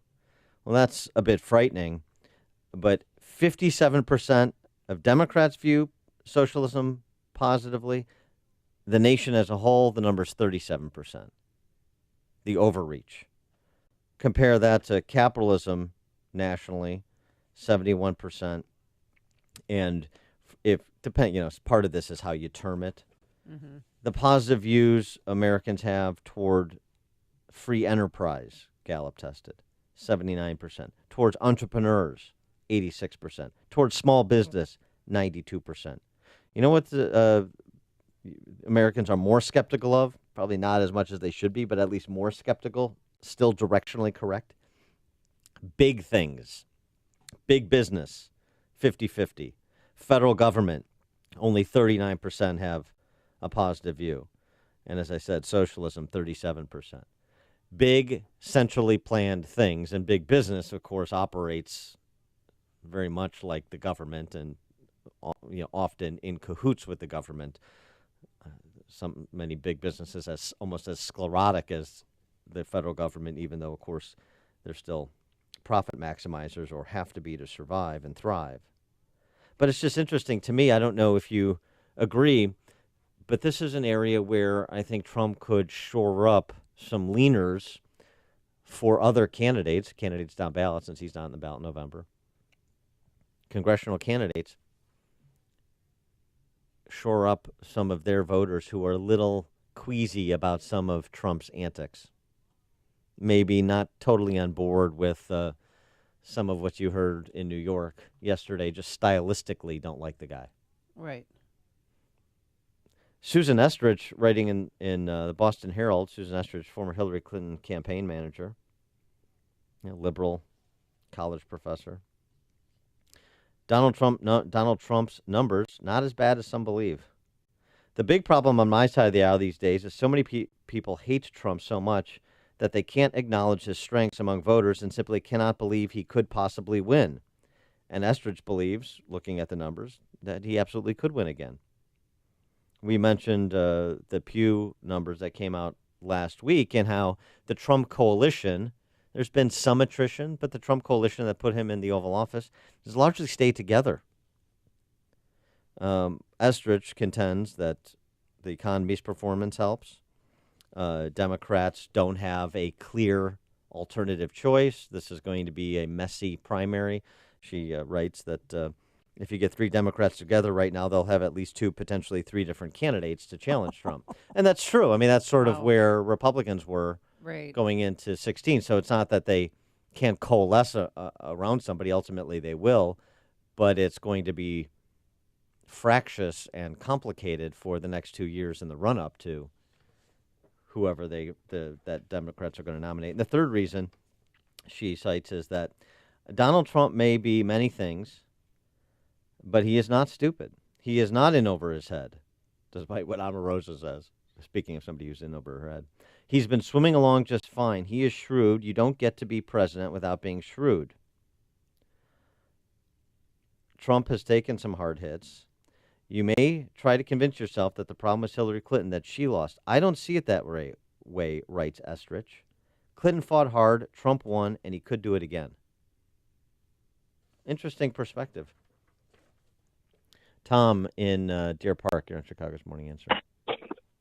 Hi, good morning. I've always hated polls, but they're real. Personally, I would hang up on a pollster, but I think that they're out there for a good reason. and the notion that the Democrats, and I believe it, are leaning heavily towards socialism. I don't think that many of these people being polled understand what socialism is, or they wouldn't be so in favor of it. And what's alternately frightening to me is a poll came out last week of people that identify as Republicans, and 89%, I believe the figure was, got their news and believed that their news was real from Donald Trump, and it was in the low teens that believed the media for their news. So it just seems to me both sides have a misunderstanding of economics, and it's frightening to me the way politically and economically that people are answering polls are going in this country. I wonder if you could comment on that. Well, thanks for the call, Tom. I mean, look, I think the whole, I get my news from Trump. That's just a matter of trust. So I trust the guy. I'm sticking with the guy. So I believe what he has to say, generally speaking. Continuing with the theme from the campaign of not taking him literally, but taking him seriously, borrowing from Selena Zito. And people are still doing that. Why? Because he's kept a lot of promises. Because he's done a lot of the things he said he would do, or he's certainly made legitimate efforts in that direction, even where he's fallen short, like on Obamacare repeal and replace. Yeah, but he still blames Senator John McCain for that. He should. Which, yeah, I know. In the last minute, and then the drama involved with the thumbs down at 2 a.m. in the morning. So... Which he even mentioned yesterday, too. Again. So, I mean, this is the whole thing with the D.C. press corps is they continue to undermine their credibility and destroy any trust that people have. They're seen properly as a coordinated attack machine. Oh, by the way, this week, we mentioned yesterday, led by the Boston Herald, 100 and counting newspapers around the country are going to launch a coordinated attack on President Trump. Just in case you were confused that they're a coordinated attack machine. They're going to run the same editorial, probably the same hysterical political cartoons. Maybe offer in the written word as well, comparisons between Trump and Stalin. Like Andrea Mitchell, another quote-unquote legitimate journalist, has made. Well, I think what I'm hearing from my Democratic friends is they don't like Antifa. They're not 100% behind Black Lives Matter group because they see them as small, domestic terrorist groups. Well, I mean, even Vox, which is a left-leaning paper, attacked Antifa. Well, not attacked him, but said, Antifa says they fight fascists and neo-Nazis, but this weekend they attacked cops and journalists, and that was wrong. Yeah, the violence this weekend wasn't at the hands of the 12 white supremacists that showed up to D.C. Dodo birds. It was the hundreds of cry bullies, thugs in Charlottesville and D.C. They were spitting on cops and throwing, bottles of urine and all that. And, and chanting these, colorful phrases. All cops are racist! You better face it! All cops are racist! You better face it! All cops are racist! You better face it! All cops are racist! You better face it! All cops are racist! And they, and I'm so sick All of them because cops are racist. You better face it. Yeah, and they cover their face with black masks so no one can know who they are. They also launched fireworks at police officers and threw eggs at cops. Yeah, they're little mini domestic terrorists. They're Malcolm McDowell. It's a Clockwork Orange gang. They're a bunch of little thugs. And as we were talking about yesterday in the context of police treatment, even in Chicago too, with the one call we got from the Chicago police officer on the South Side, who'd been on the job for 25 or 27 years, and he said, the hood is the hood. Mm-hmm. The real difference now he's describing as a police officer is these white suburban kids, white liberals, yeah, and their progeny, who are the ones spitting and behaving like Antifa was behaving, and cops and the Klan go hand in hand, and you better face it, all cops are racist, and this other mindlessness. Forget embracing socialism. I mean, you got Antifa embracing fascism. That's what were they to actually be allowed to be in charge of anything, or thug their way to control of anything? So we could see who you are.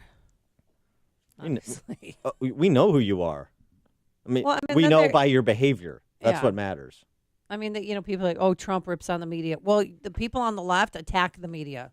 Look what they did to Cal Perry. He was an investigative reporter, NBC Nightly News, a producer, I should say, not on camera. But they attacked him at the rally. Right. Pushed him, grabbed his camera, threw, and was screaming at him. And NBC wouldn't report what happened No, to they NBC. So it's just to tell you where the press is. They didn't, but Brian Stelter from CNN did, the media guy, your favorite guy. By the way, in socialism, it was mentioned at the top of the news at the top of the hour. Ethan Sonnenborn, 14 years old, is running for governor of Vermont. That's awesome. I think Vermonters should take me seriously because I have practical, impressive ideas, and I happen to be 14 years old, not the other way around. But he can't even vote for himself. Well, maybe he's hoping his parents will vote for him? Maybe he's hoping that, like if a septuagenarian child can be a U.S. Senator from Vermont, why couldn't he be governor? Listen to podcasts of Dan and Amy from the AM 560 mobile app. Download it today at 560theanswer.com/mobile. Have you seen a picture of this young wannabe politician wearing a tie and a suit jacket? Looks real nice. Yeah, Ethan Sonnenborn. Yeah. The next governor of Vermont. Forecast for today, mostly sunny. Another day where it might be difficult to breathe for sensitive groups because it's going to be hot, humid, muggy, a high near 90 degrees. Tonight, cloudy, a low of just 73, so not a lot of relief. And on Wednesday, we have a 70% chance of showers plowing through here. It'll be cooler, a high of 79. Let's get into the Alarm Detection Systems Traffic Center. Where are the trouble on the roadways? Here's Jim Telemonte with the answer. Thanks, Amy. Thanks, Dan. Traffic's heating up on the northbound tri-state. Delays now from Reagan Tollway to the Eisenhower and St. Charles to Balmoral. There's ongoing construction. The other tollways are okay. Eden's inbound, a little congested approaching the junction. Inbound Kennedy, slow Cumberland to Foster. 24 minutes O'Hare to downtown. Outbound 24 as well. The delay from Lawrence to Sayre. About Eisenhower. Slow Wolf to Harlem and Oakley to the Circle. 40 minutes, 390 to downtown. Outbound 30. Now Stevenson bottled up First Avenue to Kedzie. 45 minutes, 355 to Lakeshore Drive. Outbound 34. Inbound Ryan, 23 minutes, 95th to downtown. I-57, 18 minutes, I-80 to the Merge. Bishop Ford, 23. No delays to report on I-80 or in Northwest Indiana. I'm Jim Talamonte in the Alarm Detection Systems Traffic Center. The rapid evolution of technology and industrial robotic automation systems offers a multitude of solutions that give manufacturers a competitive advantage.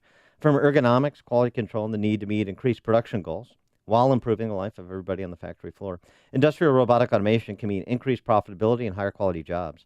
Matrix Industrial Automation has built a reputation as an industry leader in developing, building, and installing a wide range of turnkey robotic automation systems. Manufacturers big and small, local and worldwide, depend on Matrix to deliver the most optimal and robust industrial automation systems with improved ROI in mind.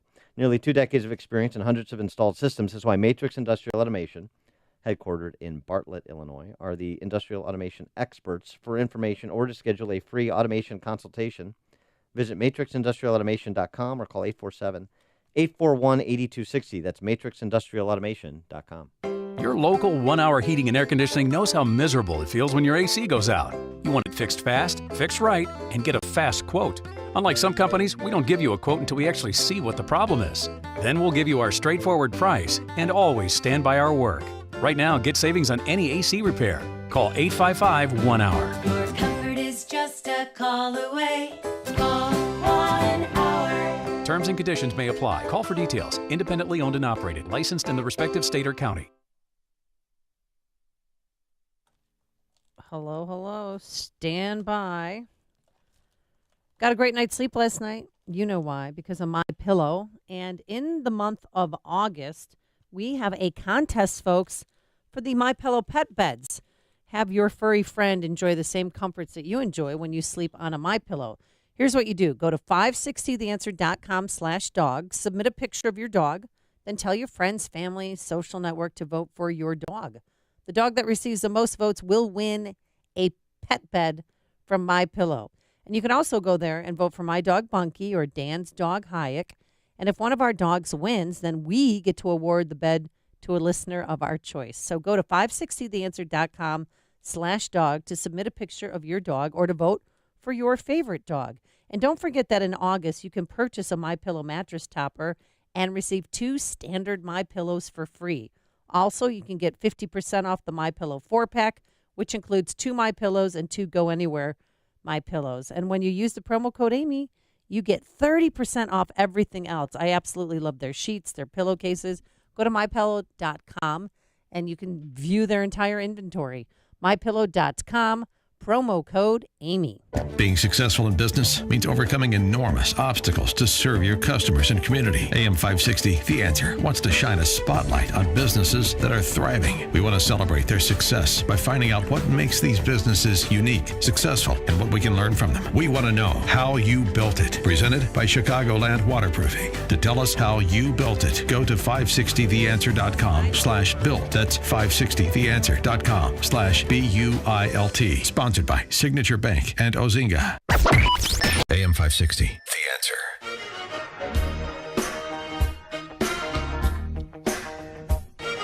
Are you okay today, Dan? Am I okay? Yeah, I'm okay. Well, are you sad? Why would I be sad, Amy? Because one of your wrestling friends. No, yeah, Jim the Anvil Neidhart died. Oh. Jim the Neidhart. Neidhart or Neidhart? Neidhart. And it's the Anvil? The Anvil? Jim the Anvil. Part of the Hart Foundation. Anvil. Oh, okay. Bret the Hitman Hart, Jim the Anvil Neidhart. Okay. I didn't watch that. Yeah. And this is just last week. Was it last week? Baron von Raschke died. Oh, my gosh. Remember how do you get through the day? Remember the claw? Oh, yeah, the claw. Yeah. The only one I know walk is... around doing like the high step, Yeah. and then he'd do the claw. He'd walk around, and then he'd put the claw on you, and then it was over. It was a submission move. That's awesome. And that was all real, too, folks. That was not staged. Yeah. I mean, the Anvil was only 63. He, fell in his home and hit his head. Really? Yeah. Or was he pushed? Uh-oh. Huh? Yeah, boy. He wasn't faking that one. No. That's sad. So I was having this back and forth on Twitter with Dave Stewart. You know, he sometimes does the news for us here. Yeah. He does the news here in the afternoons, just so you know. Oh, okay. Or he retired. So we're talking about the Obama Library. Yeah. Because we talked about it yesterday. The Obama promised no money for Obama land. Yeah, no taxpayer money, right? The Obama Foundation raised $233 million in 2017 alone. But Illinois Pulse had put in another $184 million. Federal government is reportedly in for another $139 million. And then the city leased the 20-acre footprint for Obama land to the foundation in perpetuity for $1. So why would we do that? Because that's what we do here. We finance politicians' monuments to themselves. But I mean, do they think that, it's going to attract people from all over the world? We're going to have to build hotels around there. I don't care. I don't care if it returns, 100 times the $184 million that's being extracted from Illinois taxpayers. Don't care. Number one, it was promised that there would be no taxpayer funding. So Obama should either abide his promise or admit that he lied, change his mind, explain. But no explanation is necessary.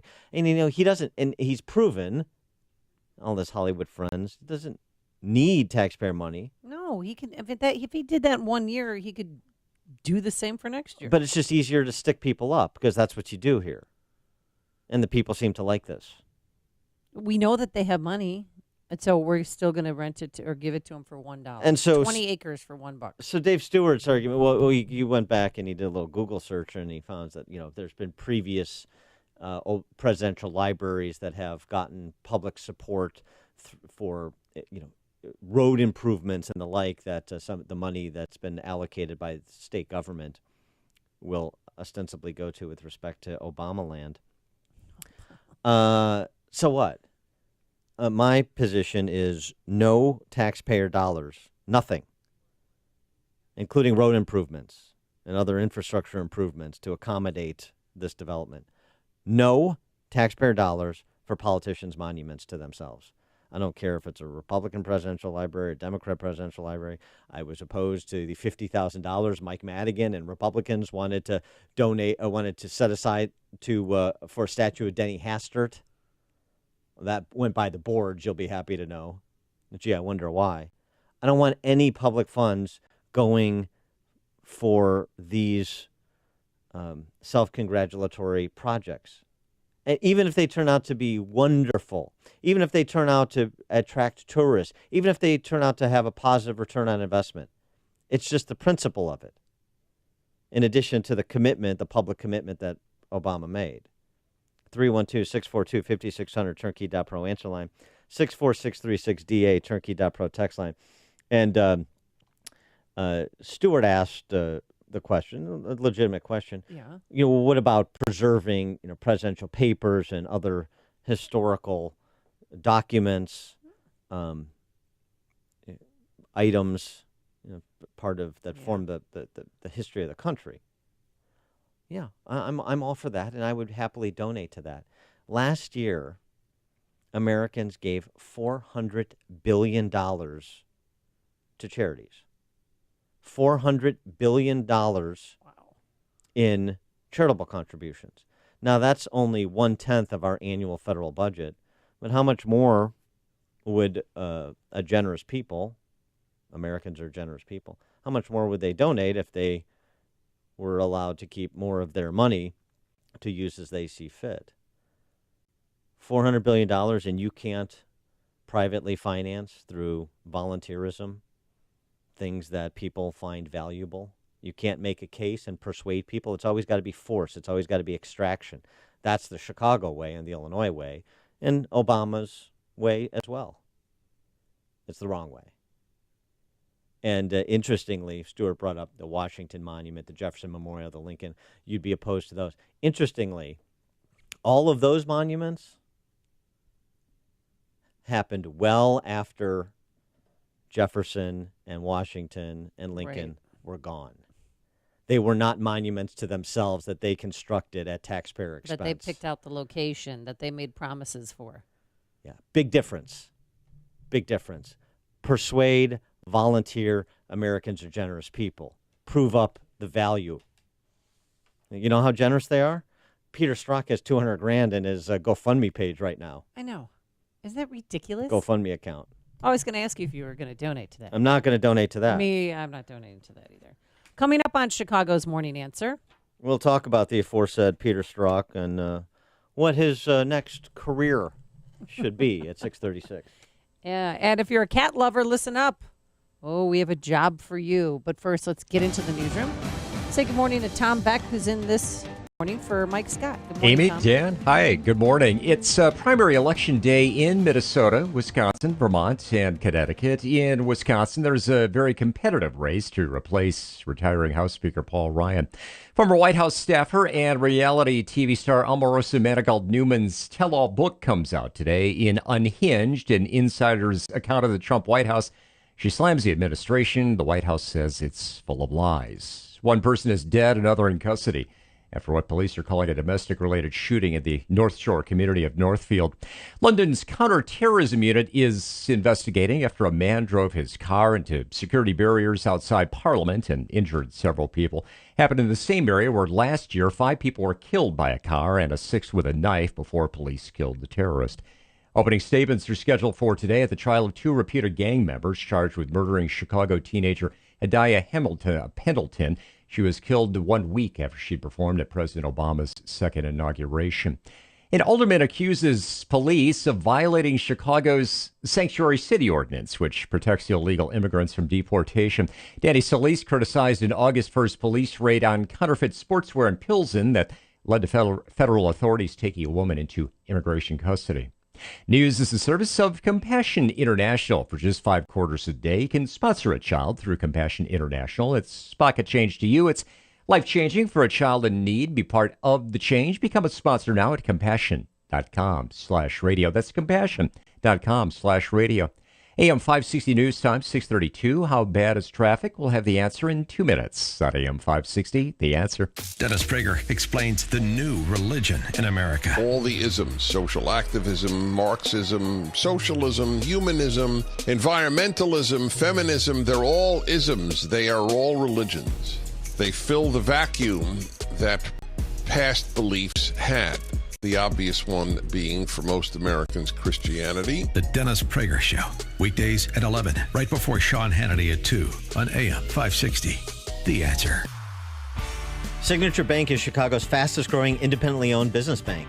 It's a bank where relationships still matter. Signature Bank knows your name and your story. I'm Dan Proft, and I know this because Signature Bank is my business bank. I'm Tom Goleb, Chief Financial Officer of Navitas Systems, a leader in the next generation of advanced battery technology and a customer of Signature Bank. A few years ago, I heard Signature Bank on an AM 560 radio ad, just as our previous commercial bank was being acquired. I knew Mick O'Rourke and Kevin Bastuga from a prior enterprise. I valued my relationship with them and the way they worked to earn my trust and my business. So I decided to give Signature Bank a call. They took the time to understand our early stage technology company that has its own set of challenges. Signature Bank took care of us, and now we are satisfied customers. Signature Bank is looking for their next success story. To learn more about turning your business vision into reality, visit signaturebank.bank. Signature Bank, helping local businesses succeed. Member FDIC, Equal Housing Lender. My name is Lauren Sullivan, and I was diagnosed with multiple sclerosis 9 years ago, and I was severely disabled. And about 6 years ago, my mother had found Balance of Nature, so we decided to give it a try because at that point, nothing was helping. I was skeptical at first, but over time I realized I had more energy levels. I was sleeping better, which was huge, and my hair looked better, my skin looked better, my nails looked better, and then I was able to weed off some of those medications. And I know, had I not found Balance of Nature, I would not be living the quality of life that I am now. When you call, use discount code CHICAGO, and we'll take 35% off your first preferred set of fruits and veggies and have them shipped to you free. Call 800-246-8751. That's 1-800-246-8751, or go online to balanceofnature.com and use discount code CHICAGO. At 6:34, checking roads from the Alarm Detection Systems Traffic Center. Here's Jim. Thanks, Tom. In northwest Indiana, we're seeing heavy delays on 8094 westbound Grant to Burr, just past Burr. Got a crash, actually a car fire involved there. Left lane on the westbound Borman past Burr. Eastbound, there's a Capers delay from Klein Avenue to Burr.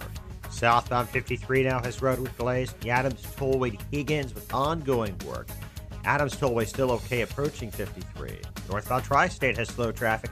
Plainfield Road to Ogden. Reagan Tollway much of the way to Balmoral. Eden's just a little congested inbound approaching the junction. Kennedy, inbound delay starting in Cumberland. 28 minutes, O'Hare to downtown. 14 from Montrose. 10 on the Express. Outbound 27 to the airport. Eisenhower now 48 minutes. 390 to downtown. Outbound 33. Stevenson, 45 minutes, 355 to Lakeshore Drive. Ryan, 24 minutes, 95 to downtown. Traffic service, unbound.org. Around the world, there are young people who face a difficult decision: continue their dream of education or drop out to help support their families. In a single moment, you can help them write a new story. See potential, not poverty, at unbound.org.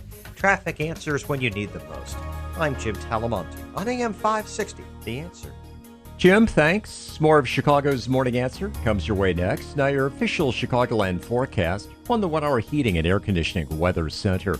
Partly sunny, unhealthy air quality for sensitive groups. High 90. Wednesday, mostly cloudy and humid. Scattered showers and storms. High 81. Thursday, variable clouds. Scattered showers. High of 82. Right now it's fair. 71 at O'Hare. 70 at Midway. 75 along Chicago's lakefront. Next news update comes your way at 7 o'clock. Continuous coverage of the latest news, traffic, and weather at 560theanswer.com. Now, more of Chicago's Morning Answer on AM 560, The Answer.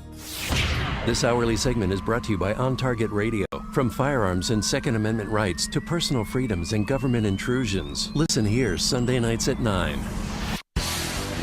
If you're talking about it, I'll be talking about it. Dennis Prager here. Join me this morning at 11, right here on AM 560, The Answer. Good morning, Dan and Amy. Struck gone. He gone. And Trump just tweeted about him. Yeah, he said the Strzok firing shows that the fundamental underpinnings of the investigation were corrupt. It should be shut down by the courts or by honest prosecutors. All right, we'll get to more Strzok in just a second. I want to take a couple calls on the Obama Library we were discussing just before the news. Chris on the Kennedy, you're on Chicago's Morning Answer. There we go. Hey, Chris. Chris on the Kennedy. Do we have Chris on the Kennedy? We don't have Chris on the Kennedy. Joanne in Schaumburg, you're on Chicago's Morning Answer. Hi, Dan. I just wanted to call in because I am so completely, totally opposed to any taxpayer funding for the Obama Library. It's just one more of his lies that he will have it funded or it'll be self-funding. And what other president, Dan, has to have 3 presidential libraries? Obama's going to have one in Hawaii, one in New York, and one in Chicago. No. Let it be Hawaii. Oh. Well, no, there were 3 choices. Those were the 3 finalists, but they chose Chicago. But they were talking recently about those papers. Original papers were going to be housed in the New York Library. So I think that's still a thing going on. I think, well, sure. I think thanks for the call, Joanne. I think every metropolitan area should have an Obama Library. It's just going to be all of his papers. The papers? What papers? The paper? Oh, yeah. You know, his papers. Do you think they'll have any of Michelle Obama's dresses? Yeah, well, sure. Oh, what she wore on election night, maybe in 2008. Sure, I hope so. Gorgeous. She is gorgeous. No, I know. And she was the best dresser. It was a little rough start, but she surrounded herself. She had 23 staff members. Melania has 4, and they helped her because she went to Martha's Vineyard the first time, their first vacation in August. And wore the most, you don't wear that to Martha's Vineyard. She had almost like cut off jean shorts on. And it was bad. Yeah, gorgeous. I think they should do a museum just that has like the rolling slideshows, or I mean, I guess in this day and age, you do like holographics. Oh, that's right. Of all of Michelle's vacations. Oh, that's right. She would go on several vacations.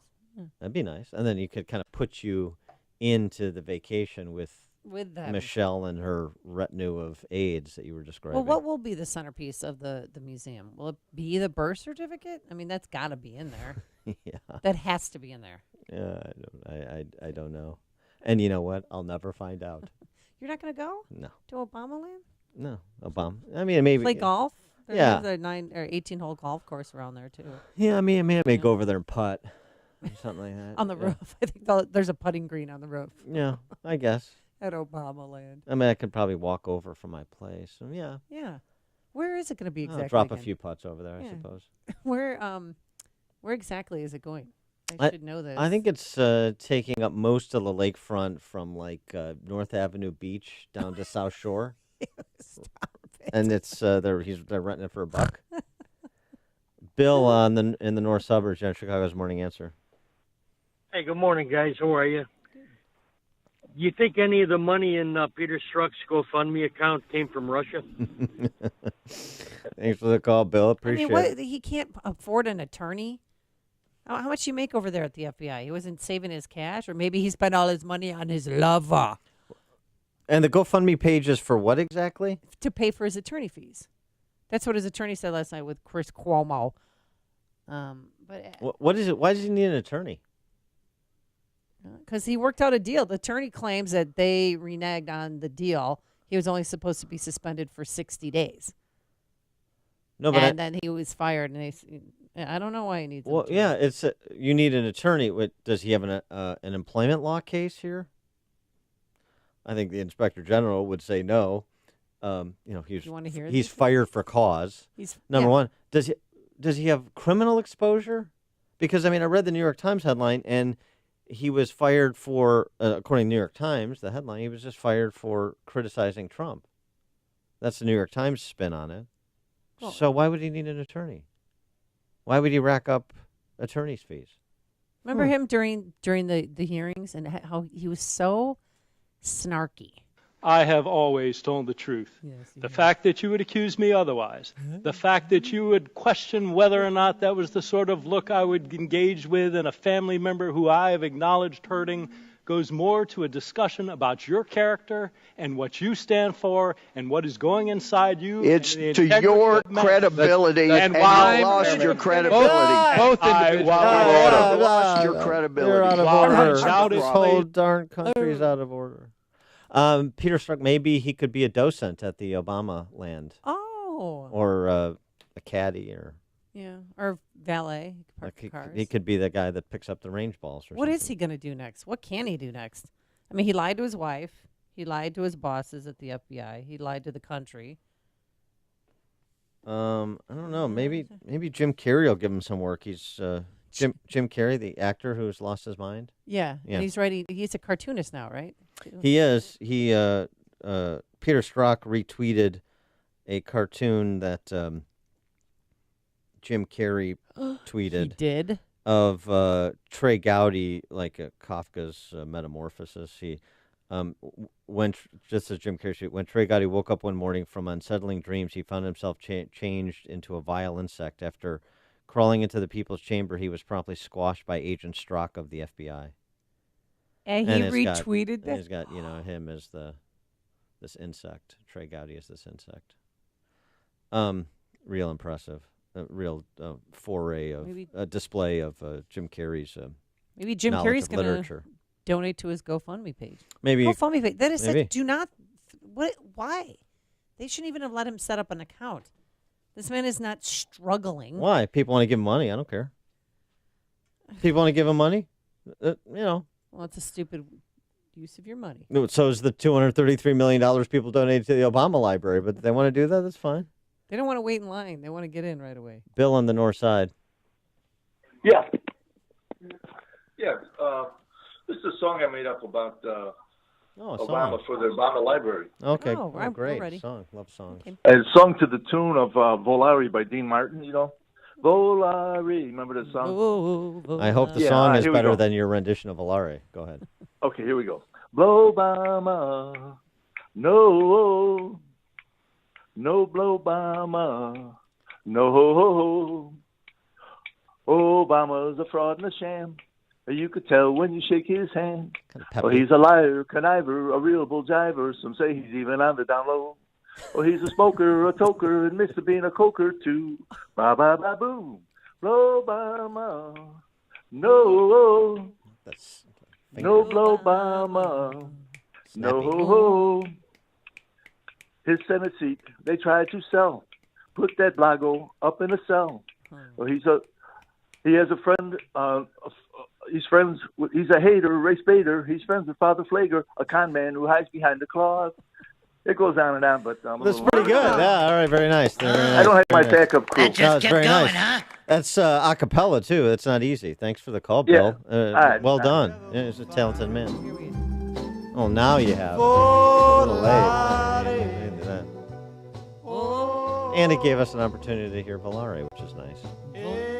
All right, the rest of the calls will have to be, comments have to be offered in song form. In the key of G, please.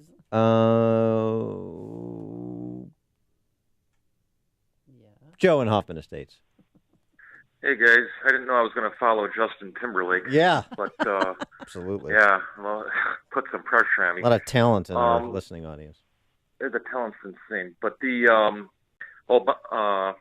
Trump, he has so much money, and the man's in his 70s. He should put about $20 million of his own money towards starting that wall. He campaigned on it.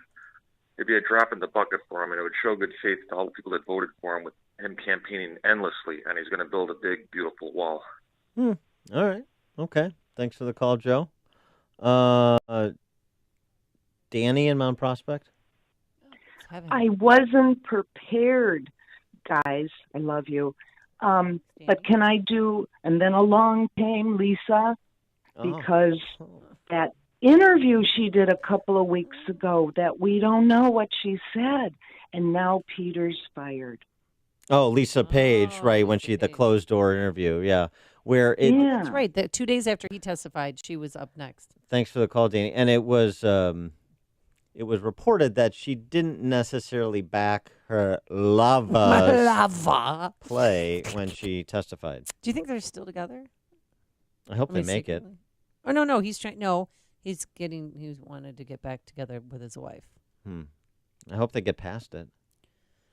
It'll be rough, but you know what they need? People have done. Change of scenery. Even more reason to move to Chicago from D.C. or from Northern Virginia. And run the Obama Library. Run the range at Obama Land. Bruce in Bloomingdale. I think they ought to put up an exhibit that's a life-size diorama of the murder scene for Agents Campos and Ramos, who were killed using illegally exported guns in an operation run by Eric Holder, the first sitting U.S. Attorney General to be held in contempt. Okay, thanks for the call, Bruce. I doubt there'll be a Fast and Furious exhibit, but okay. Mike in the north side. Good morning, kids. Thanks for taking my call. I wonder if the Obama, whatever you want to call it, is going to have his college transcripts. You know, I want to see that report card from Occidental College. 1 D, 2 Fs, and 2 incompletes. Hungover, drunk, and stupid is no way to go through life, Barry. All you need to know is he is the greatest intellect Western civilization has ever produced, Mike. Thanks for the call. Larry in Bartlett. Hey, good morning. Hey, the obvious answer to Amy's question, what does he do now? He lied to his wife, he lied to his boss, he lied to the country. It's perfect setup. Now he can become a Democratic congressman. Exactly. There's only one radio show in Chicago talking about today's biggest stories and telling you what they really mean. That show is this one, Chicago's Morning Answer on AM 560, The Answer. I'm going to start a GoFundMe page. But for what? Yeah. You have to, for my cats. They're expensive. My feral cat.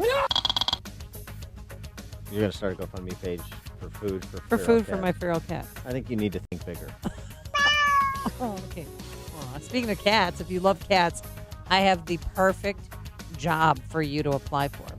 But first, here's your forecast. Today, mostly sunny, warm, humid, a high near 90 degrees tonight, a low around 73. And tomorrow, we have a 70% chance of showers and thunderstorms, a high of 79.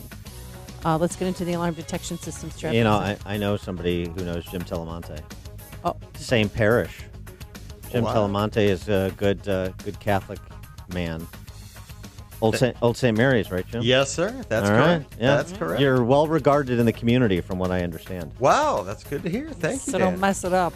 Any messes on the roadways? Here is Jim Telemonte and our Alarm Detection Systems Traffic Center. Well, thank you, Dan and Amy. So I can get this right. On 8094, we've got delays in both directions. Westbound, west of Burr, there's a car fire. The left lane is blocked. Delays start now at I-65. And northbound I-65 is heavy approaching 8094.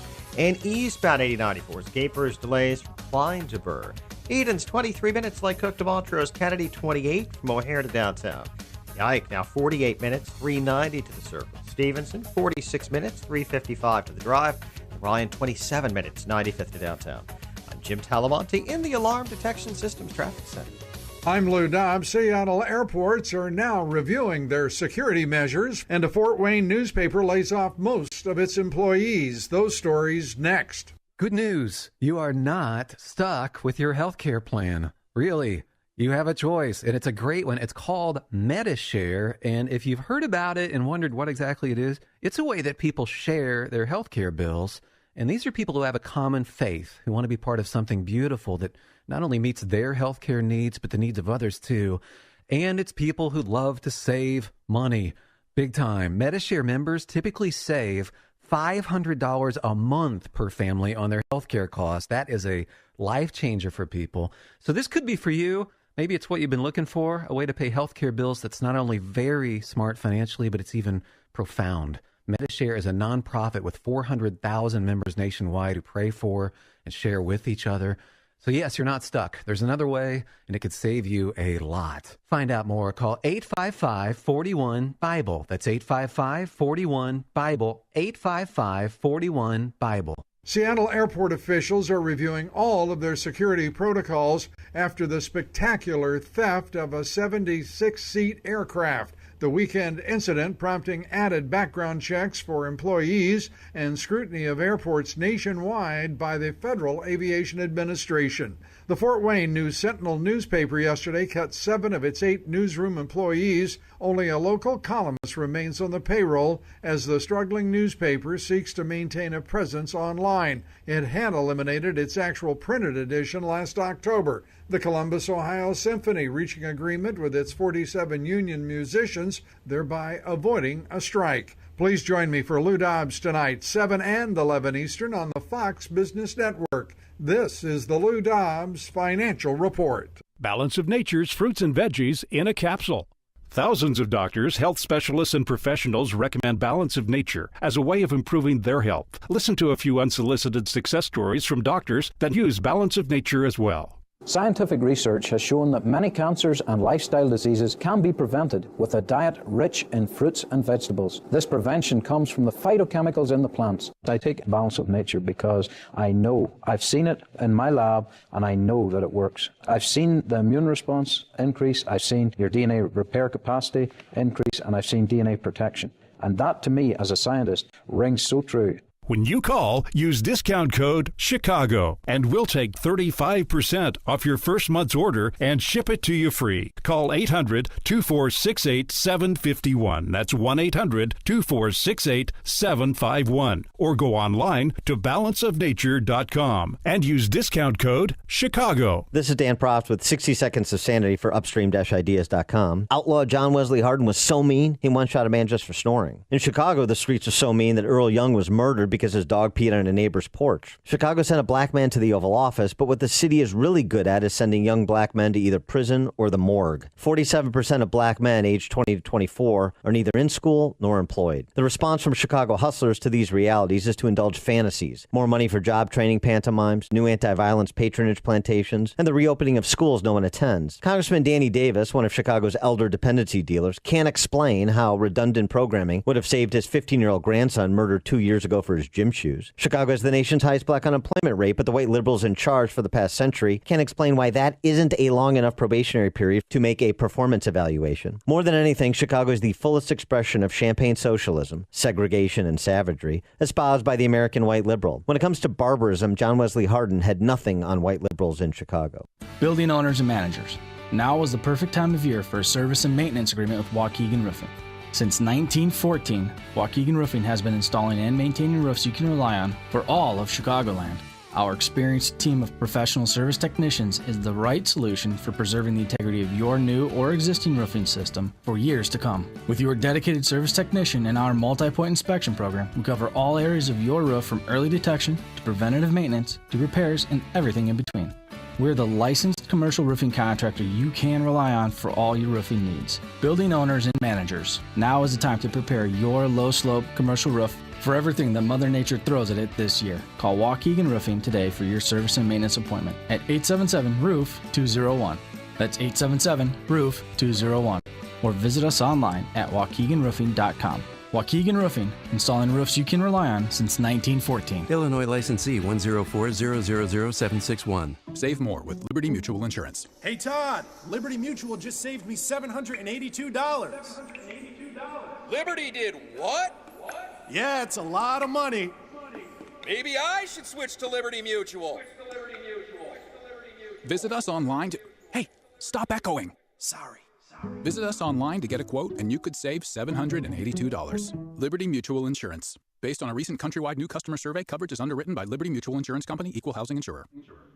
When the need for senior care arises, there's no place like home. Your loved ones should never have to give up living at home. Visiting Angels will provide home care for your mom or dad at home up to 24 hours per day, including personal care, meals, and light housework. You'll select your professional caregiver with Visiting Angels. Look up visitingangels.com or call 877-374-LIVE. That's 877-374-LIVE. Franchises are available. Visiting Angels, America's choice in senior home care. Hey guys, Ken here from the Business Accelerator podcast, Today's Growth. If you had to choose a vehicle to take you up the rocky side of a mountain, would you choose a Ferrari or a Jeep? The Ferrari's faster, cooler, maybe even sexier, but if you have to get to the top, the Jeep's a better bet. I think we can agree getting to the top is not about the driver, it's the vehicle. Have you noticed people often pick their financial vehicle like they pick their cars? Washington Post shared that only 1 out of 4 people choose a job that uses their college degree. Why? Simple. Something more immediate, maybe cooler, maybe even sexier came along first. Shouldn't the main deciding factors for revenue generation be production or output? Should the cool factor have any weight in choosing someone's income? If getting to the top of the financial mountain is mission critical for you, why not add a few Jeeps to your garage? Could your household or business use an additional revenue model that makes it to the top every time? If so, you have to see the Jeeps lined up at IncomeStore.com. That's IncomeStore.com. Are you buying or selling a business or starting a business? Maybe you have legal problems with a business partner or employees, or are just drowning in new regulations. You need the support of a law firm that concentrates in a wide range of business law and tax matters. You need the corporate team at Kelleher & Buckley. Whether you're a local mom and pop shop, middle market business, or a large corporation or franchise, they provide cost-effective legal solutions to help your businesses thrive. The lawyers of Kelleher & Buckley focus on targeted legal advice tailored to meet the specific needs of your business. You deserve competent legal representation from a law firm maintaining a high level of knowledge about the ever-changing laws governing businesses. One that also includes accountants and tax specialists on board to provide your business bottom-line solutions. Kelleher & Buckley, LLC of North Barrington and Chicago is a legal solution provider that also includes estate planning, asset protection, life insurance planning, and litigation. Keep your business on track. Call 847-382-9130 or online at kelleherbuckley.com. AM 560, The Answer. Yeah, remembering Jim the Anvil Neidhart this morning, died at the tender age of 63. Fell on his head at his home? Yeah, in Florida, part of the Heart Foundation.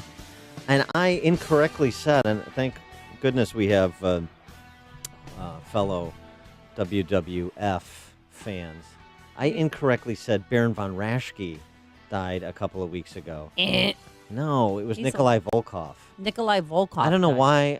I remember seeing that. I don't know why I thought Baron von Raschke. Baron von Raschke is an immortal with the claw. You can't kill off Baron von Raschke. So thank you for correcting the record so that I could correct the record and restore Baron von Raschke's good name and status as living. Coming up on Chicago's Morning Answer.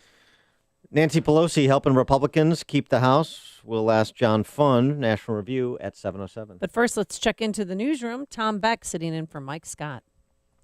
Well, good morning. We've got a number of things going on today. One person is dead. Another is in custody after what's called a domestic-related shooting along the North Shore. This is WIND Chicago. Time for Fox. These animals are crazy. I'm Dave Anthony, Fox News. President Trump just tweeted that after an attack in Britain. The man is in his late 20s and he's been arrested on suspicion of terrorism offences. Scotland Yard Assistant Commissioner Neil Basu. It happened in London during morning rush hour. This silver car, out of nowhere, rush hour traffic outside Parliament, careered off Parliament Square and sped up. Some estimates put him at about 50 miles an hour. He came round one corner. He knocked over about 10 cyclists before then trying to get inside Parliament and crashing into one of the gates there. Fox's Benjamin Hall at the scene. 3 people were injured, 1 seriously. President Trump also just tweeted about Omarosa Manigault Newman, the ex-White House assistant, who calls him a racist in mental decline. The president wrote, she was a crazed, crying lowlife. He gave her a break. It didn't work out. And he praised his chief of staff for firing that dog. Now, the president was out campaigning for a Republican in New York last night and brought up the state's Democratic governor, Andrew Cuomo. Now, he called me and he said, I'll never run for president against you, but maybe he wants to. Oh, please do it. Please. Please. The president also said anybody who runs against him suffers. Now, the polls are just opening now in Minnesota and Wisconsin, where Senate races are getting the most attention. Fox's Rachel Sutherland live in Washington. Dave, one race to watch in Wisconsin, the Republican Senate primary for a chance to unseat Democratic incumbent Tammy Baldwin. State lawmaker Leah Vukmir has the backing of the GOP establishment. Our campaign is a Wisconsin-based campaign. My primary opponent's campaign is receiving support from D.C. insider groups. Kevin Nicholson, a Marine vet, says he's running as an outsider in Minnesota. Both Senate seats at stake. Primaries being held to challenge Democrat Amy Klobuchar and to fill the seat of former Democratic Senator Al Franken. Dave. Rachel, they're also voting for governor in Connecticut and in Vermont, where one of the Democrats running is a 14-year-old boy. Fox News, fair and balanced. Good morning, 71 degrees in Chicago. It's 7:02. On AM 560, The Answer. I'm Tom, back in for Mike Scott. A hot day ahead of us with bad air quality. One person is dead and others in custody after what's being called a domestic-related shooting along the North Shore. Happened in the 200 block of Latrobe in Northfield yesterday evening. Later in Winnetka, a SWAT team and several police departments gathered near Tower and Green Bay Road, where a person was taken into custody. President Trump has repeatedly slammed violence in Chicago. During an interview on MSNBC's Velshi and Rule, ousted White House staffer Omarosa Manigault Newman said the president has contradicted himself on violence in the city. At one moment, he's tweeting that he wants to do something about Chicago, and then the next minute, he's complaining about the Democratic mayor of Chicago and saying, just let the people die there. Well, she released audio recordings of her dealings in the White House, including one of her being fired. Her book, Unhinged, will be released today. The violence continues in Chicago, including in the Albany Park neighborhood, where a man was killed and a woman was wounded after they were shot last night. Police say that you were walking in the 3800 block of West Argyle. Somebody got out of an SUV and opened fire. No word of arrests or motive. A man was killed in a shootout with police in Richton Park yesterday afternoon. Police say officers approached the man near Richton Square Road and Jackson Avenue. He was wanted for an earlier shooting of a man in Park Forest. Instead of stopping as ordered, he pulled a gun and started firing. Police shot and killed him. More trouble for Willow Creek Church in South Barrington. Chicago Tribune reports the church paid $3.25 million to settle lawsuits over the sexual abuse of two developmentally disabled boys by a church volunteer. He is now in prison. Last week, in another case, some leaders, including the Board of Elders, resigned over handling of sexual misconduct allegations against the church founder.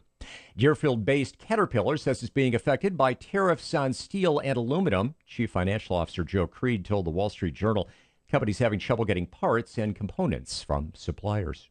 Sports. Rookie linebacker Roquan Smith has reportedly ended his holdout and agreed to a 4-year, $18 million deal with the Bears. Tigers beat the White Sox 9-5 in Detroit. Game 2 of a 3-game set is tonight. And the Cubs open a 2-game set this afternoon against the Brewers at Wrigley. News is a service of Unbound.org. When you sponsor through Unbound, you not only open the door to education for a young person, you empower a family to build a foundation of financial stability, empowerment, and respect. See your contribution grow into opportunity at Unbound.org. AM 560 News Time, 7:04. Where are the cars? The answer in 2 minutes on AM 560. The Answer. President Trump creating some Russia investigation news of his own this week when he... You can talk about the weather, but the weather didn't pull the trigger. If the Democrats get in, they're going to raise your taxes. You're going to have crime all over the place. You're going to have people pouring across the border. We all still share the same objective of making sure that Iran doesn't get deliverable nuclear weapons. What happens next? That's a beauty. Happens here. This is AM 560. The Answer. It's the Ford Summer Sales Event. And now, while selection is best, it's the best time to buy. With amazing offers across a full lineup of Ford vehicles, now is the time to make summer go right with Ford, America's best-selling brand. Stop by a local Ford store or shop online at buyfordnow.com, because there is no better time than right now to get behind the wheel of a new Ford during the Ford Summer Sales Event.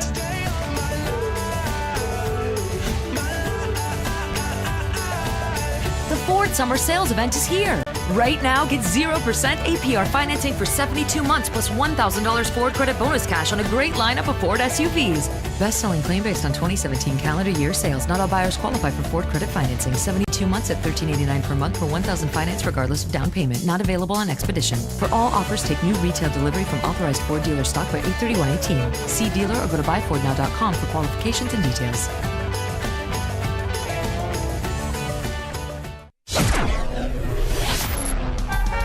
At 7:06, checking roads from the Alarm Detection Systems Traffic Center. Here's Jim. Thanks, Tom. It's messy on 8094 westbound. It's a long jam now from I-65 to Casper with a car fire in the left lane. This is getting some delays on northbound I-65 approaching 8094 and also north of 8094 to 15th Avenue where there's construction.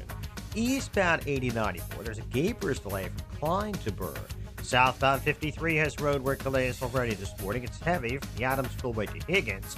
Southbound Veterans Memorial, then slow St. Charles to 22nd. The northbound lanes are from Fountain to St. Charles. Southbound Tri-State still looking good, but northbound and slow Plainfield Road to Ogden, and from the Reagan Tollway most of the way to Balmoral.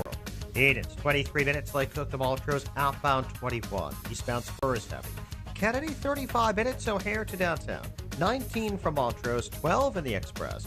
Outbound 15 minutes to Montrose and 34 to the airport. On Eisenhower, delays start at Wolf, 49 minutes, 390 to the Circle. Outbound 40, Stevenson 45 minutes, 355 to Lakeshore Drive. Outbound 36, Ryan is 22 minutes, 95th to downtown. Traffic answers when you need them most. I'm Jim Talamonte on AM 560. The Answer. Jim, thanks. More of Chicago's Morning Answer comes your way next. Now your forecast from the 1 Hour Heating and Air Conditioning Weather Center. Here's meteorologist Kevin Snyder. Hot and humid today with a mix of sun and some clouds, high 90. Increasing clouds with a passing late night shower, humid with a low 71. Not as warm but still humid tomorrow with a shower or thunderstorm around, high 81 and a low 71. I'm Kevin Snyder on AM 560.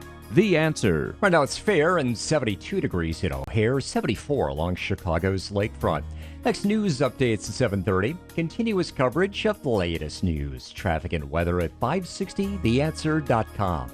Chicago's Morning Answer continues now on AM 560. The Answer. This hourly segment is brought to you by the Money Hour radio show, Saturday afternoons at 3 on AM 560. The Answer. Brought to you by Pearshell Financial Group. This is Chicago's Morning Answer with Dan Proft and Amy Jacobson on AM 560. The Answer.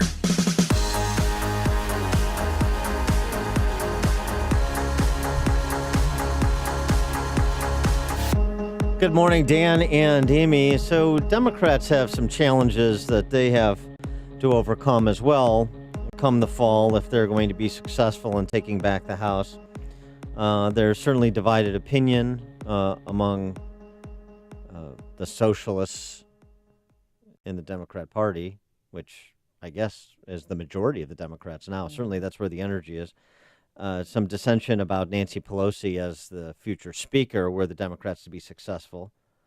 Nancy Pelosi firing back over the weekend on MSNBC that she hasn't asked anybody to vote for her for speaker, and she's just telling Democrats win by any means necessary, essentially. So that's an issue. Also an issue, Keith Ellison. Oh, yeah. Oh, boy.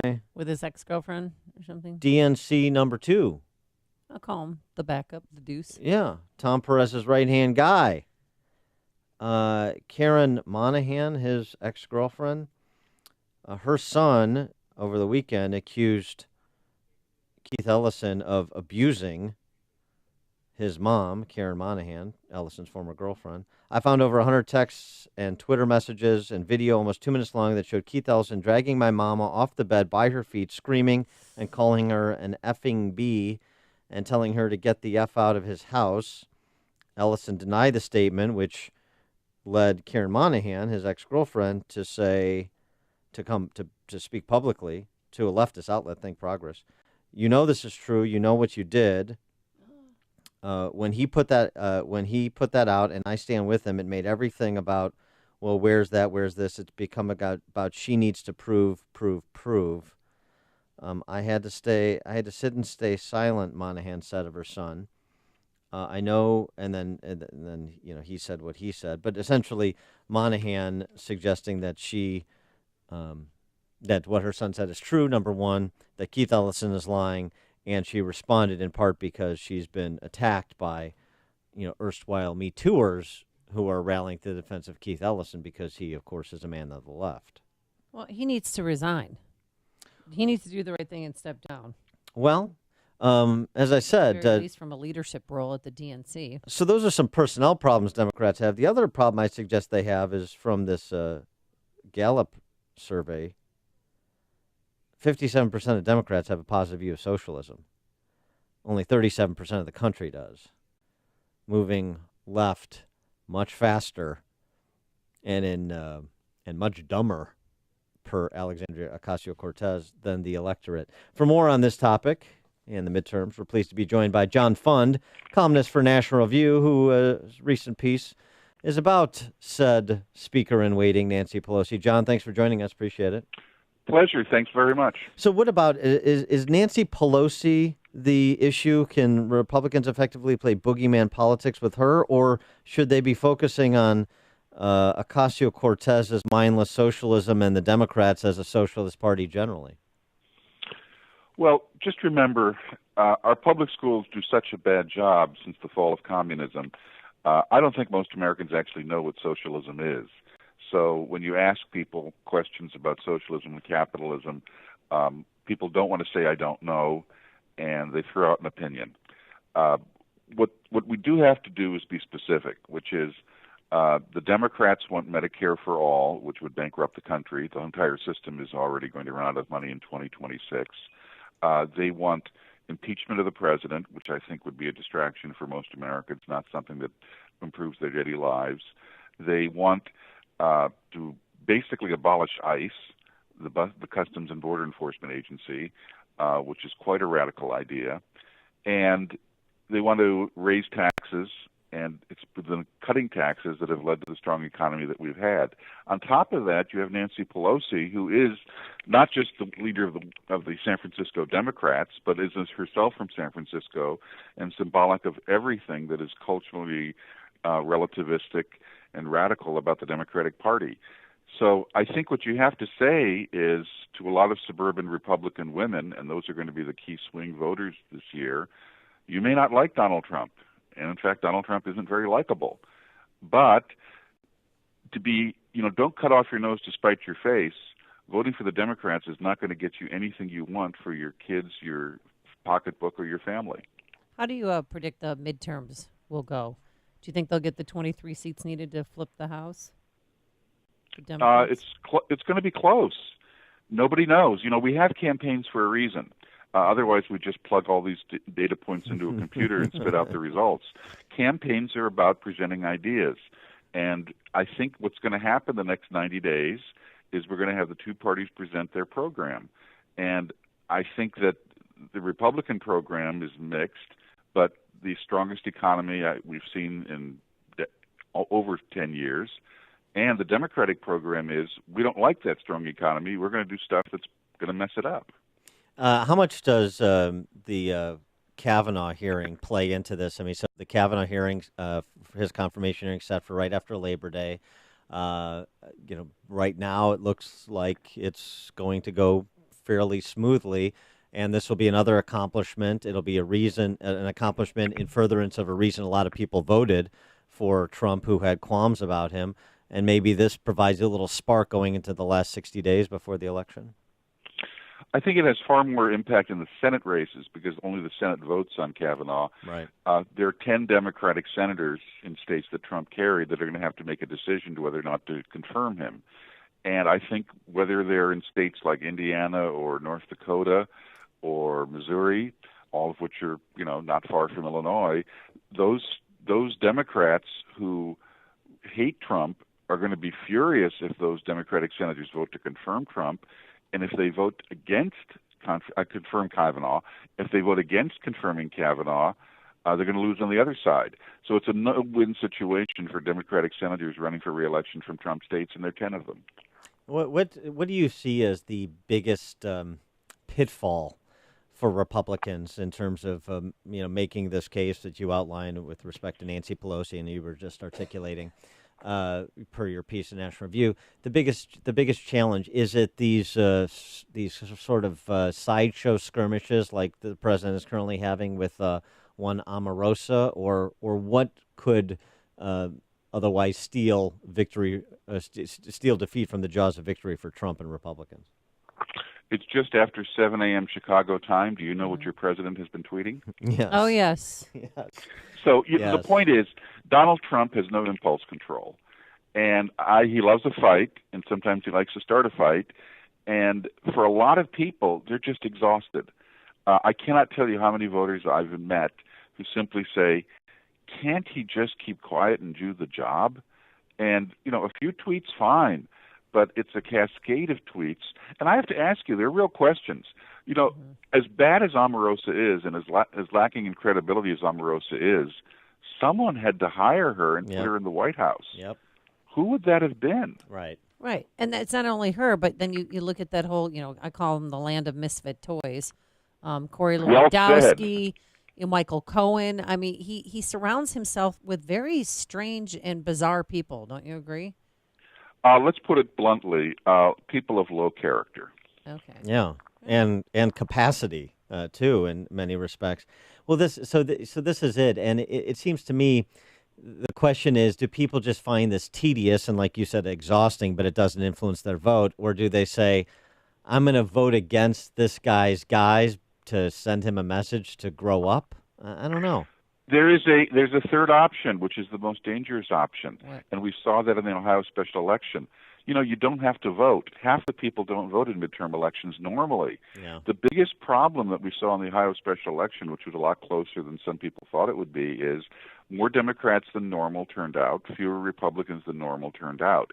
That's a recipe for a bad midterm election. You don't have to have people vote Democratic to lose. You just have to have some of your people stay home out of exhaustion. Is there any anticipation that Republicans may roll out sort of a preview of what a continued Republican majority would look like? For example, the kind of on-again, off-again discussion of tax cuts 2.0? You would think so, but remember, unless the president is on board, it's not going to be a unifying message. I think they will do that. I also think the president has a rabbit he could pull out of his hat. What if he were just before the election to issue an executive order saying, if you've held a capital gain, whether it's a piece of land or a stock or a coin collection for a while, there have been inflationary gains to that. What if we said those inflationary gains aren't something you should be taxed on? Mm-hmm. Let's just tax you on the real value of the increase in your asset. That would incredibly boost the economy and turbocharge what is already a strong economy. The handling of the Russian collusion investigation, Trump's not getting particularly high marks from the electorate at this juncture, but by the same token, it seems to sort of largely be going his way. Peter Strzok's termination yesterday is sort of another victory if you kind of view it through that lens. How do you assess that as impactful, or is it something people are just tuned out to? I think we're heading towards Robert Mueller filing a report with the Justice Department. I'm sure that report will leak. I'm sure that report will carry embarrassing information, probably about the president's companies and, the fact that the president wasn't paying attention when some of his companies overseas did money laundering. And it'll hurt the president, but I don't think, unless there's something more that we don't know, I don't think there's going to be enough ammunition there for impeachment. And I think the whole special counsel operation will once again prove what, Eric Holder and Bill Clinton and Ken Starr and everybody else agreed on after the whole Lewinsky thing 20 years ago. Special prosecutors are a bad idea. We should get rid of them, and we should go back to regular order and have the Justice Department investigate crimes with the political professionals that are there, with safeguards that they will have political independence. Special prosecutors mess around, and they constantly are focused on a single target, looking for bad stuff. And I'm sure they found some bad stuff. Paul Manafort's a bad guy, but he's not part of Russian collusion. He's just a bad guy. Well, do you think the Hillary Clinton sham or that investigation should be reopened now that we know Peter Strzok, he was biased in his feelings toward Hillary Clinton about President Trump, but he's been fired from the FBI? Or I don't think there's a form of double jeopardy in the Justice Department with something like that, but it would be awfully hard to open a closed investigation against your main political opponent by a Justice Department that you ostensibly control or influence. That just looks really bad, and I think it would be like the battle over impeachment. It would be opening wounds that I think you can't really close, and it probably wouldn't work, and it would distract the country from the real issues.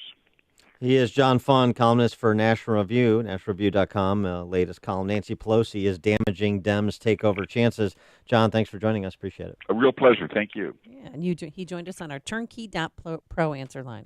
Connect with Dan and Amy on the AM 560 The Answer mobile app. Just text the word app to 64636 to download the app today.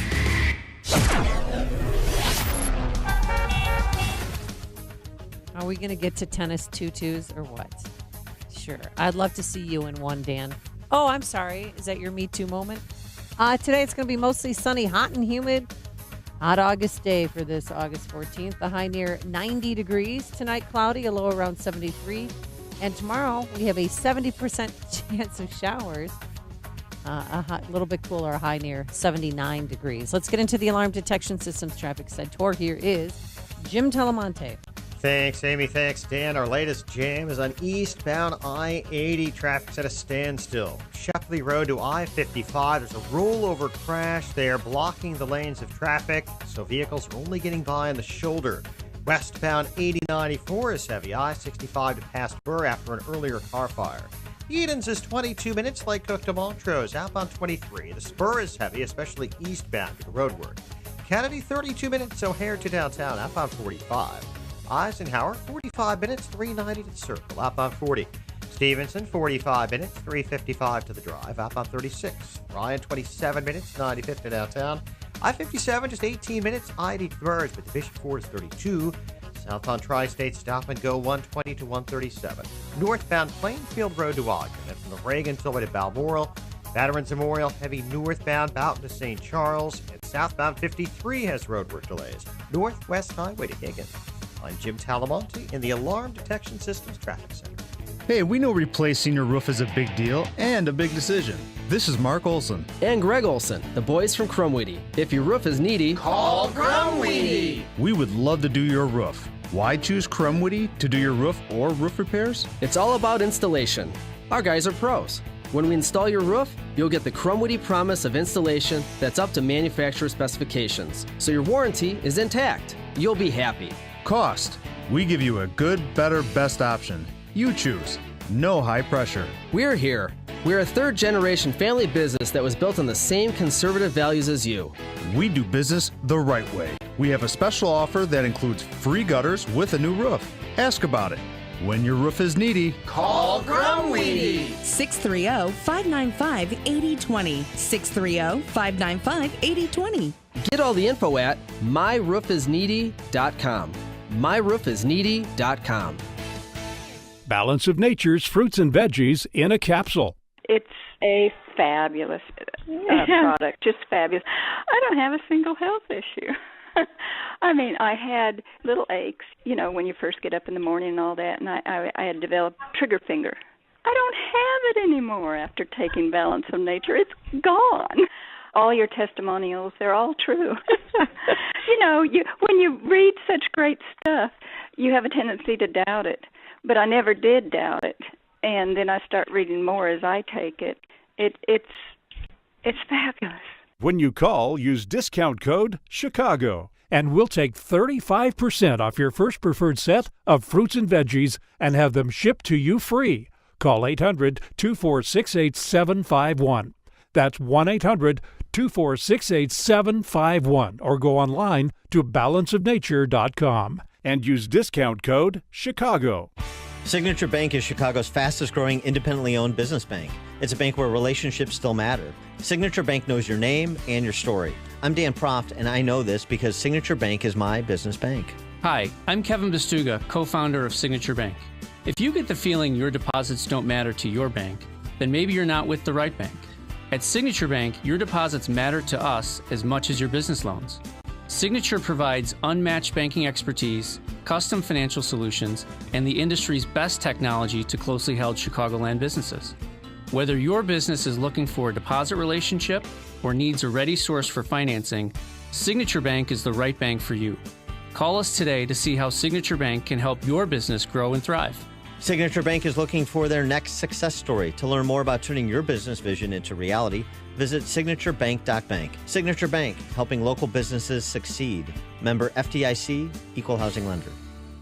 Famous conservative quotes, presented by Automated Systems. Founder and President Thomas Jefferson said, My reading of history convinces me that most bad government results from too much government. That definitely rings true today, as well as in Jefferson's lifetime. It's important we support companies that share our conservative values. If you are a manufacturer, I encourage you to call my friend Laz Kulchar from Automated Systems. As a software and systems integration company, Automated Systems creates custom solutions to make your production lines, facilities, and plants run more efficiently. Imagine less downtime, more speed, and fewer rejects. It doesn't matter if you're a Fortune 500 or a startup, Automated Systems delivers solutions for your toughest automation challenges. For information, I encourage you, man, to talk to Laz at Automated Systems. Call 844-HIRE-ASI or visit automatedsys.com. That's 844-HIRE-ASI. Save more with Liberty Mutual Insurance. Hey, Todd,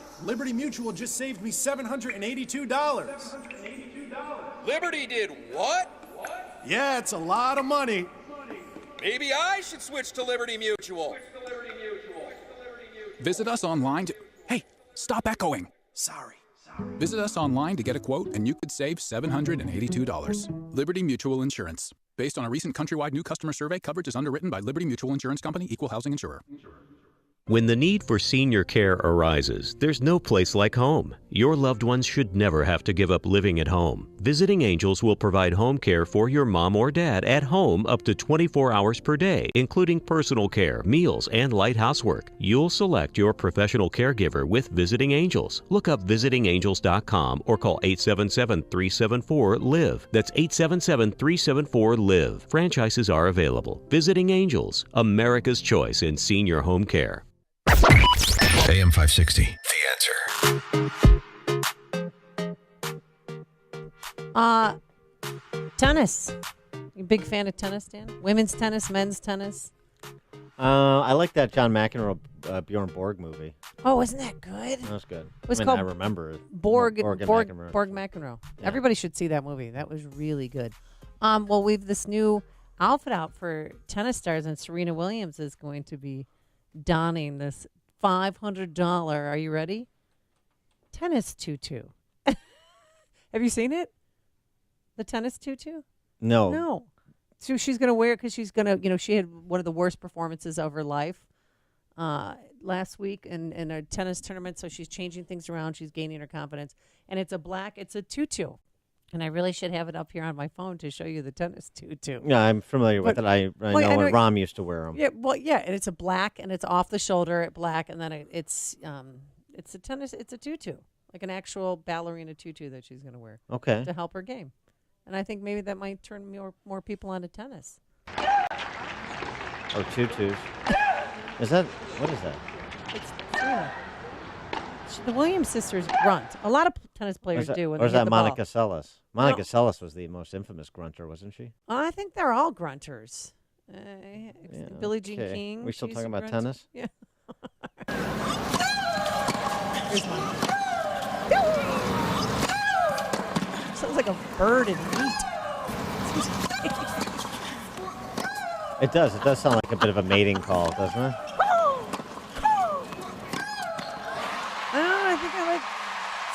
Better. All right, she finished. Coming up on Chicago's Morning Answer. Will Ron Haskell be donating to Peter Strzok's GoFundMe page? We'll ask the former FBI Assistant Director about Strzok's termination at 7:37. And what's next for him? But first, let's go into the newsroom. Say hello to Tom Beck, who's in today only for Mike Scott. Good morning, Tom.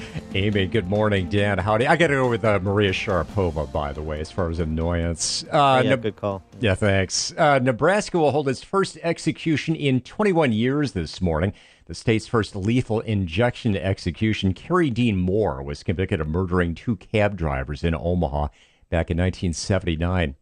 Another terrorist attack in London. These animals are crazy and must be dealt with through toughness and strength. President Trump's words in a tweet today after a man drove his car into security barriers outside Parliament. This witness spoke with NBC's Today Show. In my opinion, it was deliberate. It wasn't. It was no other. He didn't swerve into it. It was a direct hit. 2 people suffered non-life-threatening injuries. The man is in custody. A 6th firefighter has now died while fighting Northern California's wildfires. A firefighter from Utah was killed fighting the Mendocino Complex fire, which is the largest in California history. It's primary election day in Minnesota, Wisconsin, Vermont, and Connecticut. In Wisconsin, a very competitive race to replace retiring House Speaker Paul Ryan. One person is dead, another in custody after what police are calling a domestic-related shooting in the North Shore community of Northfield last night. Members of Aretha Franklin's church will hold a vigil to pray for the Queen of Soul. It'll be held tomorrow morning in Detroit. The 76-year-old singer is gravely ill and in hospice. News is the service of Unbound.org. When you sponsor through Unbound, you not only open the door to education for a young person, you empower a family to build a foundation of financial stability, empowerment, and respect. See your contribution grow into opportunity at Unbound.org. AM 560 News Time, 7:32. How bad is traffic? We'll have the answer in 2 minutes on AM 560. The Answer. The Dennis Prager Show. The Dennis Prager Show. It was one of the greatest decisions of my life not to do homework in high school. It freed me to explore life. I didn't use that time to watch TV. If they'll do some passion from woodwork to musical instrument to a foreign language to reading, my God, is that better? The Dennis Prager Show. Weekdays at 11, right before Sean Hannity at 2 on AM 560. The Answer. Pursue your passion with a degree from Aurora University Online. Choose fully online programs in business, computer science, and more. To learn more, visit online.aurora.edu. The following is a paid political announcement. More than 1 million illegal immigrants have been apprehended in the U.S. in just the last 3 years. That's more than the population of Indianapolis. We must secure our borders. And where's Senator Joe Donnelly? He already broke a promise to Hoosiers when he voted to grant amnesty to millions of illegal immigrants. And he's waffled on President Trump's border wall, supporting a liberal bill with no wall funding. Now, Massachusetts Senator Elizabeth Warren and Vermont Socialist Bernie Sanders are pushing to abolish immigration and customs enforcement. ICE! Shut down ICE! So call Senator Joe Donnelly at 202-224-4814. Urge him to listen to Hoosiers. Tell him to fully secure America's border. Support full border security funding in S3109, the Department of Homeland Security Appropriations Act 2019. Paid for by One Nation. www.onenationamerica.org. At 7:34, checking roads from the Alarm Detection Systems Traffic Center. Here's Jim. Thanks, Tom. The eastbound Eden spur is heavy tri-state to the Atoll Plaza, and then the Edens itself runs 22 minutes. Lake Hook to Montrose, outbound 24. Kennedy, 32 minutes. O'Hare to downtown, 20 from Montrose, 12 in the Express. Outbound it's 45 to the airport. The Eisenhower, 45 minutes, 390 to downtown. The delays start at 17th, outbound 46 minutes. Stevenson, 47 minutes, 355 to Lakeshore Drive, outbound 36. Ryan, 27 minutes, 95th to downtown. Southbound Tri-State, stop and go 120 to 137. Northbound, 95th to 31st. And from the Reagan to Balmoral. Southbound Veterans Memorial slows St. Charles to 22nd. Northbound Boughton to St. Charles. Southbound 53 heavy, Northwest Highway to Higgins. Westbound 8094 from I-65 to past Burr after a car fire. Eastbound I-80 is Jan. Crash near I-55. Traffic service of Ashley Home Store. Ashley Home Store's Friends and Family Sale is happening now. Grab your favorite shopping buddies. Get ready to save big. Sofas, beds, and dining sets starting at just $245. Or get no interest for 72 months with no minimum purchase. Ashley Home Store. This is home. Traffic answers when you need them most. I'm Jim Talamonte on AM 560, The Answer. Jim, thanks. More of Chicago's Morning Answer comes your way next. Now your forecast from the 1 Hour Heating and Air Conditioning Weather Center. Partly sunny with unhealthy air quality for sensitive groups. High 90. Wednesday, mostly cloudy and humid with scattered showers and storms. High 81. Thursday, variable clouds, scattered showers. High of 82. Right now it's fair. 72 at O'Hare. 74 along Chicago's lakefront.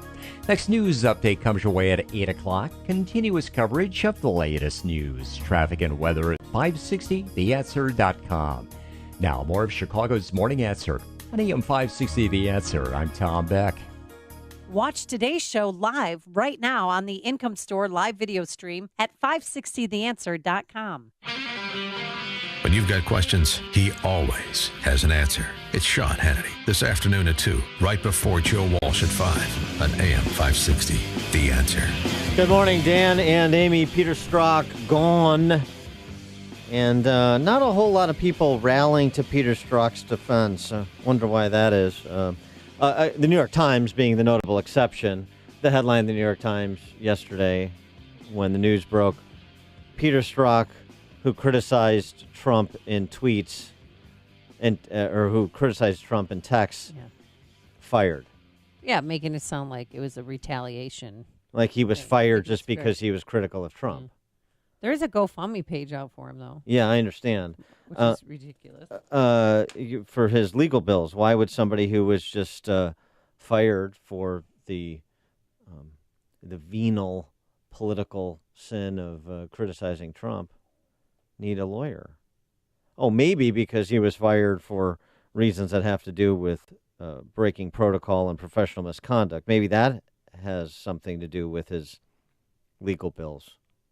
And this brings sort of back Jim Jordan's exchange with the DOJ Inspector General Michael Horowitz from a few weeks ago about the senior leadership of the FBI.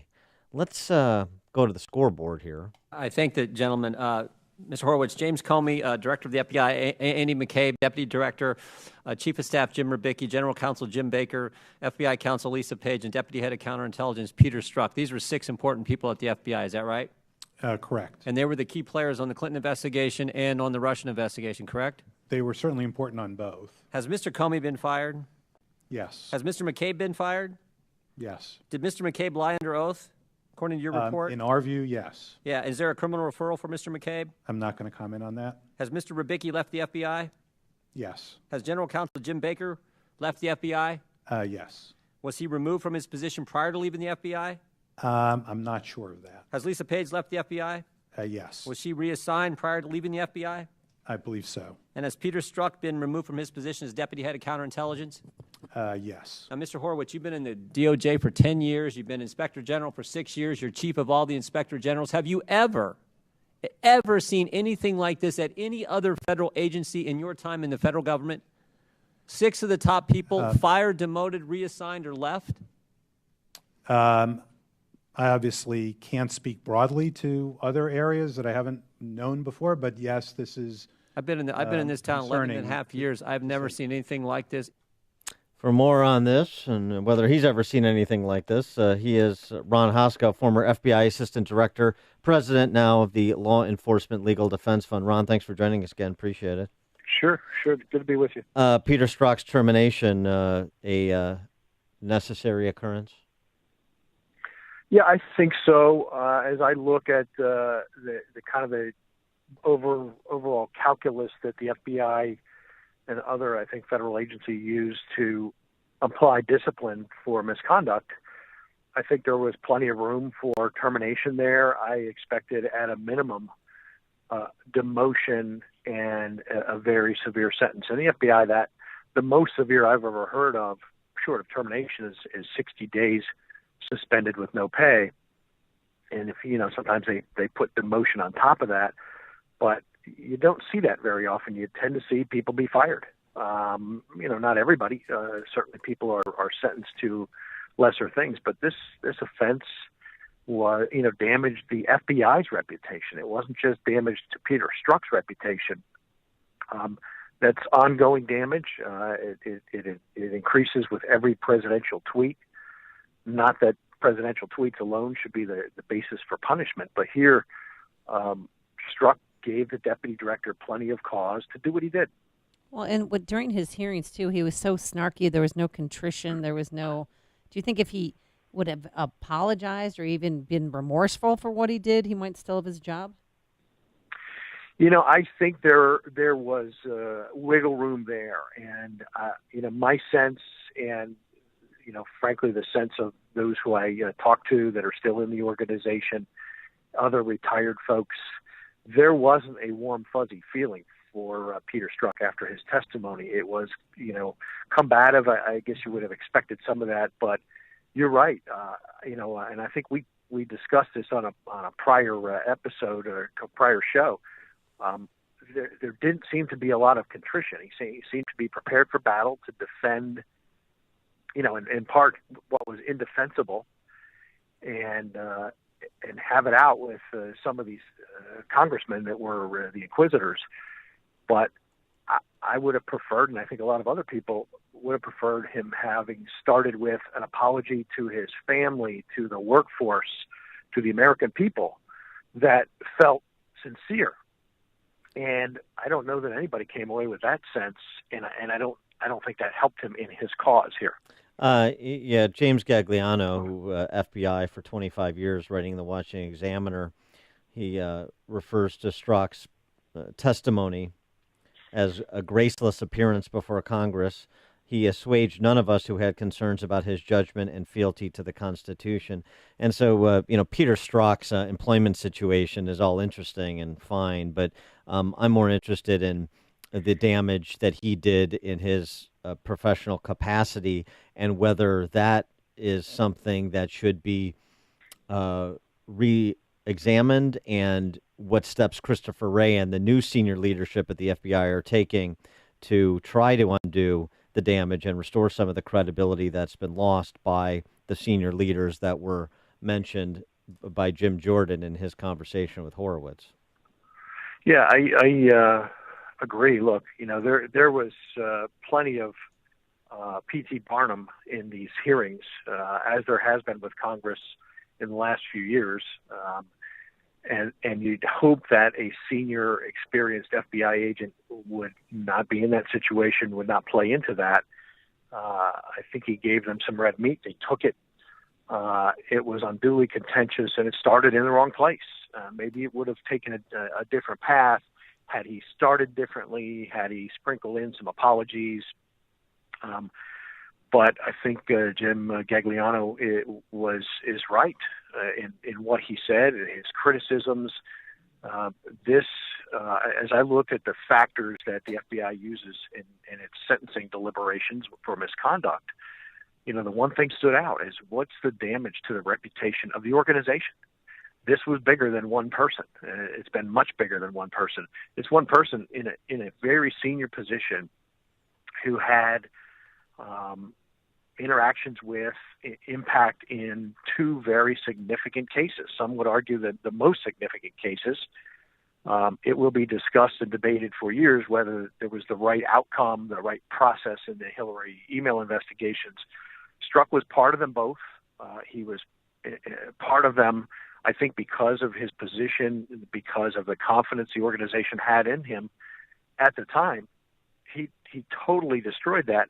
And in the midst of, thousands of texts related to an adulterous affair he was having. So that part stunk to high heaven as well. And everyone saw it while Strzok continued to try to defend it in some ways. It was a failure by him that impacted the organization in a profound way.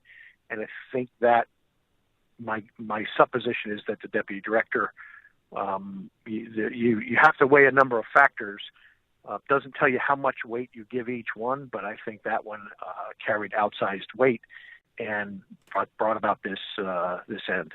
What do you make of this Friends of Special Agent Peter Strzok, this GoFundMe page that they've set up to help pay for legal costs? Well, if you look back, Andy McCabe wasn't a favorite of the president either. As Mr. Horowitz noted, Andy was found to have violated, clear policy on giving truthful statements.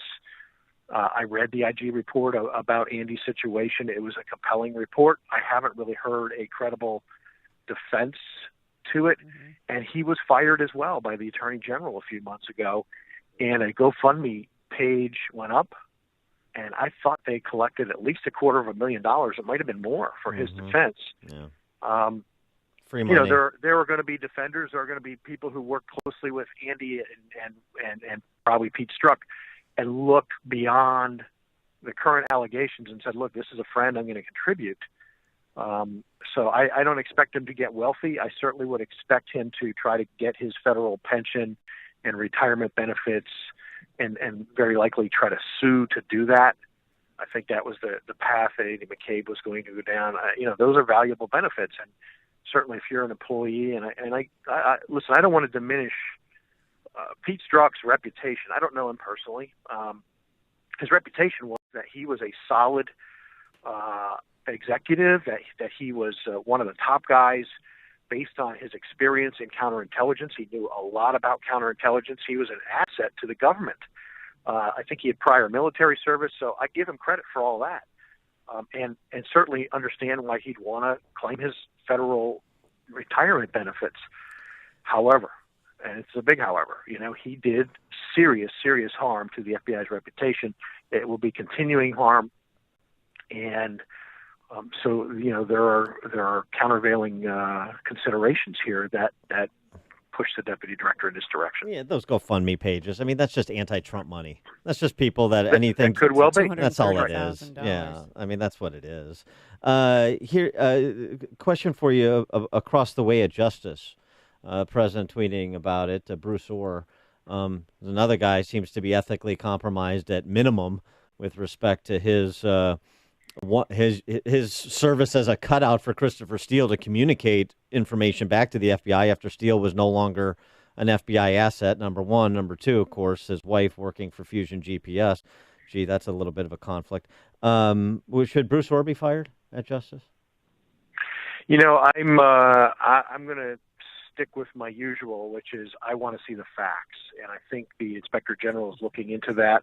I do know Bruce. I worked some with Bruce when I was assistant director, and had a good working relationship with Bruce when we intersected on issues of mutual concern. However, every year we senior executives and executives across the FBI and DOJ had to fill out ethics disclosures. And it was painful going into the spring every year. You knew that form was coming. Actually, it was a couple of forms. You basically had to disclose every asset, every holding in your name, what your wife, did for a living, where your resources were. There's a reason for that. There's reporting that Bruce failed to do that, failed to tell his superiors as this bubbled up that there was that his wife had this work relationship. And that is deeply troubling because I know so many of us took those reports seriously. There's a purpose for that, and Bruce knew that purpose. And so if he failed to do that intentionally, that is certainly a fireable offense. It is deeply troubling by a senior DOJ official. And if he violated those prescriptions willfully, absolutely he should be fired. I want to get to your take on an unrelated matter. Over the weekend, you saw these Antifa thugs in Charlottesville and D.C., some violence, certainly bad behavior. Bad behavior is necessarily criminal. Ignorant chanting, not criminal. But when you, as a former FBI assistant director, when you look at Antifa and you've seen what they did over the weekend and what they've done in places like Portland and elsewhere, does this organization begin to draw the attention of federal law enforcement like the FBI? Very much so. Yeah, there's the FBI guidelines really give a wide berth to First Amendment rights. And so the organization, because of sins in the past, think back to civil rights era, Martin Luther King, someone exercising their First Amendment freedoms, whether it's religious or speech or otherwise, do not give rise to an FBI investigation unless. And here you have what looks like conspiracy to foment violence, to engage in unlawful acts, to include property destruction. We saw some missiles launched. Apart from the epithets at police, which I think are completely reprehensible, I know that there's this alchemy between Antifa and Black Lives Matter is there. Other groups who claim to reject hate but spew it. Mm-hmm. And so it seemed like most of the violence, the original protesters were few in number and surrounded by a phalanx of law enforcement so that they could spew their hate as well. But the large numbers came from Antifa and the other groups, Black Lives Matter most prominently. and they were the ones really spewing the hate, much of it towards police, some of it toward the primary protesters. I think it's offensive, and I think the FBI is looking at groups like that who are involved in violent acts. When a line is crossed, fomenting violence, looking to cause a riot, looking to do property damage and other forms of destruction, there's a purpose for the FBI and for law enforcement, and I'm sure they're weighing their options. But they certainly want to give them wide berth to express their views. You can of course. do that freely, but these guys are looking to cross the line. When you see how they come prepared for battle, you can see the black masks. They're covering their faces for a purpose, and it's not just so that. Well, part of it is so they aren't captured on camera, because of the makes it more difficult. Just like bank robbers used to, makes it more difficult to build the case and say that's the person when they have a mask on, when they have a hat on, when they're covering their features. There's a purpose for that, and they understand that. These are some are smart people. They understand how to get away with it. Right. But so I hope the FBI does focus on them and does what they do very well to interdict and prevent violence. He is Ron Haskell, former FBI Assistant Director, now the President for the Law Enforcement Legal Defense Fund. Ron, thanks for joining us. Appreciate it. Sure thing. Have a great day. And he joined us on our Turnkey.pro answer line. You're listening to Chicago's Morning Answer with Dan Proft and Amy Jacobson on AM 560. The Answer. A glass of wine on the patio at day's end. Laughter from your teens and their friends gathered around the crackling fire of your new fire pit. This is the private oasis that AM Woodland Outdoor Design can create for you. Your outdoor space should be a reflection of your family's personality and a true extension of your home, not just a place to set your grill and furniture. A well-designed and constructed outdoor space can add significant value to your home and bring endless days of enjoyment. Spend more time together as a family, entertain friends, or just have a personal sanctuary to relax and de-stress. The expert team at AM Woodland Outdoor Design will guide you through every step of the process. They provide quality service with the utmost integrity and reliability every time. AM Woodland Outdoor Design, proudly serving Lake, Cook, and Kenosha counties, helping make the communities they grew up in as beautiful as they can be. Visit amwoodland.com. That's amwoodland.com, or call 847-224-2167. Upstream-ideas.com, premium content that complements what we do each morning. This week, the Against the Current edition featuring Sean Spicer, former White House press secretary, sat down, talked about the midterms, talked about his experience during his time with the Trump administration. He was very frank. I think it's a pretty entertaining interview you want to check out. And then don't forget our sister site, defendhomeowners.com, free property tax report on your home. See how the highest property taxes in the nation are impacting your home value. And you can also check out our regional reports, updating regional reports on home sales and property taxes in Chicago Metro. Continue rolling out those reports. So all of the information about home sales and property taxes is at defendhomeowners.com. And everything else, including the Spicer interview, upstream-ideas.com. Are you facing foreclosure, been foreclosed upon, in a bad modification, or just stuck in a bad mortgage? Well, we may be able to help you. My name is Lou Bridges. I'm an attorney with the law firm of Lou Bridges & Associates. We've been helping distressed homeowners like you for over 8 years now. We defend foreclosure actions. We bring claims against the banks and the servicers for wrongful foreclosure and other violations of mortgage servicing regulations. And we help people negotiate modifications of their existing mortgages, often including principal reductions. Give us a call. We provide free consultations. I guarantee you it will not be a sales pitch. We will give you our honest analysis, counsel, and advice regarding your options. Hi, this is Rayanne from Lou Bridges & Associates. I am one of the loan modification processors here, and if you are in need of any additional information in regard to a loan modification, please contact the office. Go to bridgeslaw.net or call 224-513-1231. That's 224-513-1231. Remember, people, never give up the land. Fight for truth and justice. You do that, and I guarantee you'll never be alone. Balance of Nature's fruits and veggies in a capsule. I just wanted to keep you up to date on how things are progressing. So I'm getting Balance of Nature every month, maybe sometimes twice a month, from my friend who had MRI done, CAT scan last week. A very good friend of ours who's a teaching nurse. okay, told me 2 years ago she's going to be gone within 6 months.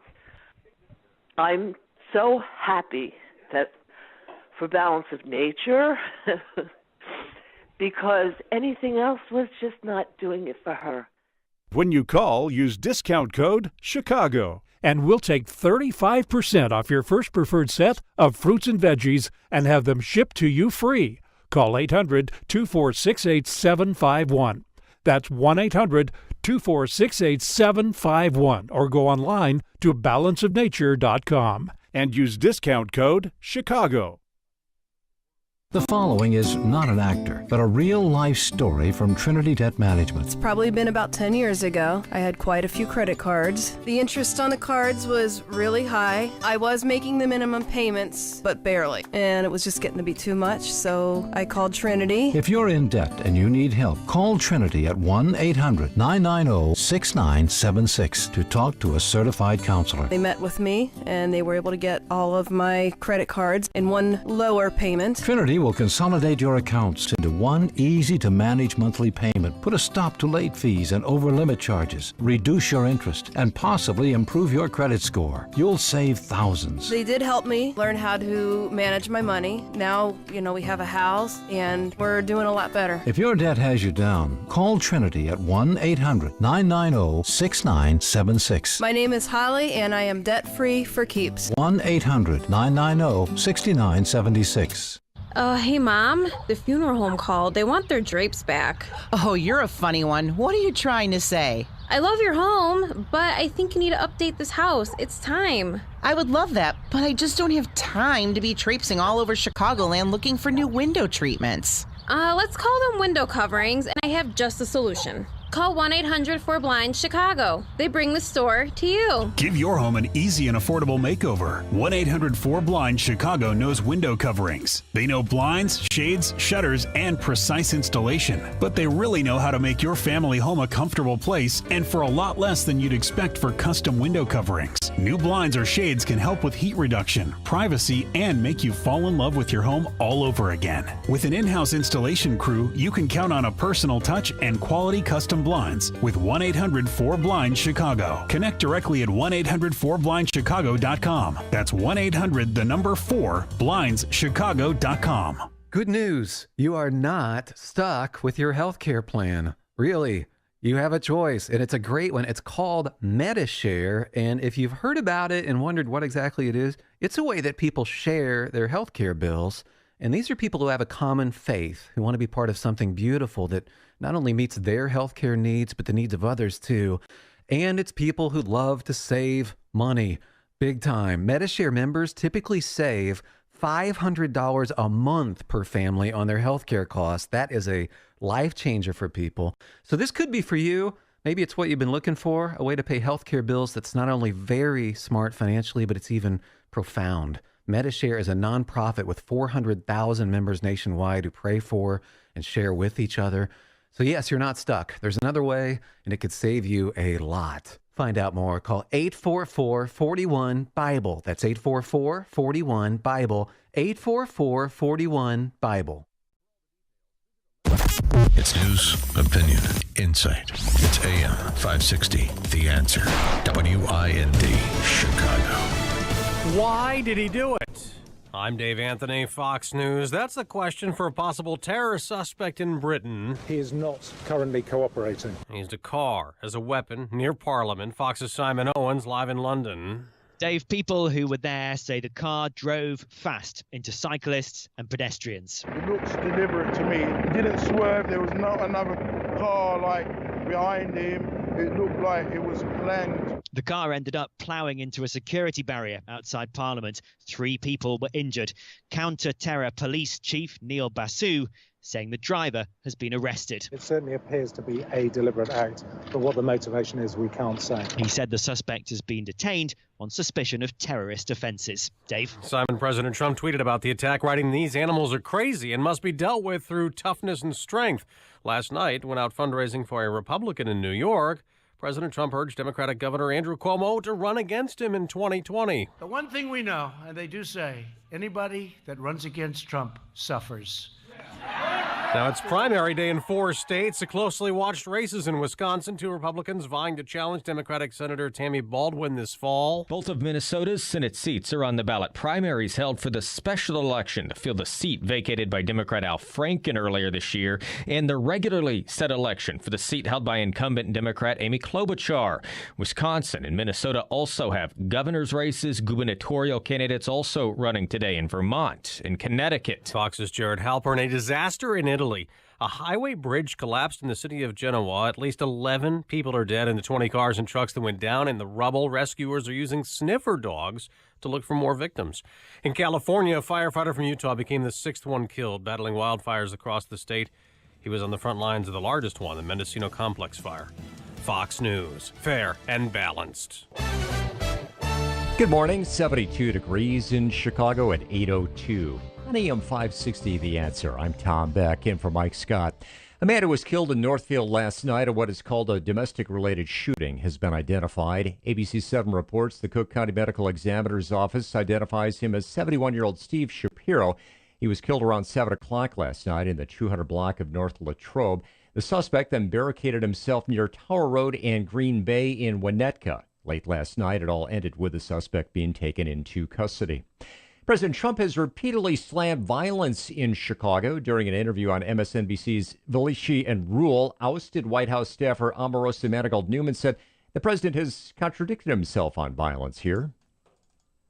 At one moment, he's tweeting that he wants to do something about Chicago, and then the next minute, he's complaining about the Democratic mayor of Chicago and saying, just let the people die there. Her book, Unhinged, about her time in the White House, will be released today. In Chicago's Albany Park neighborhood, a man was killed, a woman wounded after they were shot last night. Police say the two were walking in the 3800 block of West Argyle. Somebody got out of an SUV and fired shots. No word of arrests or a motive. A man was killed in a shootout with police in Richmond Park yesterday afternoon. Police say officers had approached the man near Richmond Square Road and Jackson Avenue, wanted for the shooting of a man in Park Forest. Instead of stopping as ordered, he pulled a gun and started shooting. More trouble for Willow Creek Church in South Barrington. The Chicago Tribune reports the church paid $3.25 million to settle lawsuits over sexual abuse of 2 developmentally disabled boys by a church volunteer who is now in prison. Last week, in another case, some leaders of the church, including the Board of Elders, resigned over the handling of sexual misconduct allegations against the church founder. And an alderman accuses police of violating Chicago's Sanctuary City Ordinance. Danny Solis criticized an August 1st police raid on counterfeit sportswear in Pilsen that led to federal authorities taking a woman into immigration custody. He said the raid violated Chicago's pro-immigrant ordinance by collaborating with Homeland Security officials. Police Superintendent Eddie Johnson denied the allegation. Sports. Rookie linebacker Roquan Smith has reportedly ended his holdout and agreed to a 4-year, $18 million deal with the Bears. Tigers beat the White Sox 9-5 in Detroit. Game 2 of a 3-game set is tonight, and the Cubs open a 2-game set this afternoon against the Brewers at Wrigley. AM 560 News Times, 8:04. Time now for the AM 560 Business Beat from the Fox Business Network. Here's Ginny Casola. From the Fox Business Network, small business owners are feeling better about their companies and the economy. The National Federation of Independent Business Index rose in July to the highest reading since 1983. More Americans have been fixing up their homes this spring and summer. Home Depot's business was stronger than expected in its recent quarter. Sales at existing stores rose 8%. Advance Auto Parts is also reporting a strong quarter. Sales increased. It's now predicting this will be a better year than originally forecast. Starbucks will be selling a protein drink that could catch on with vegans. The protein blended cold brew is a plant-based beverage with cold brew coffee and alternative milk. It's available in almond and cacao, priced at just about $6. The Dow was down 125 yesterday. NASDAQ dropped 19. S&P lost 11. With the Fox Business Report, I'm Ginny Cosola. AM 560 News Time is 8:05. Where are the cars this morning? We'll have the answer in 2 minutes on AM 560. The Answer. Sean Hannity, The Sean Hannity Show. I love the fact we can now say American made, American jobs, American manufacturing, American products, made in America. Well, Hannity, that is very myopic of you. I'm not going to ever apologize for wanting the people in this country to have the most opportunity first. The Sean Hannity Show. Afternoons at 2, right before Joe Walsh at 5 on AM 560. The Answer. It's the Ford Summer Sales Event. And now, while selection is best, it's the best time to buy. With amazing offers across a full lineup of Ford vehicles, now is the time to make summer go right with Ford, America's best-selling brand. Stop by a local Ford store or shop online at buyfordnow.com, because there is no better time than right now to get behind the wheel of a new Ford during the Ford Summer Sales Event.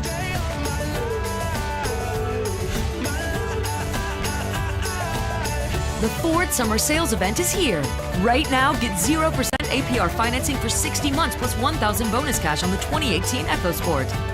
Best-selling claim based on 2017 calendar year sales. Not all buyers will qualify for Ford credit financing. 60 months at $1,667 per month for $1,000 finance regardless of down payment. For all offers, take new retail delivery from an authorized Ford dealer stock by 8/31/18. See dealer or go to buyfordnow.com for qualifications and details.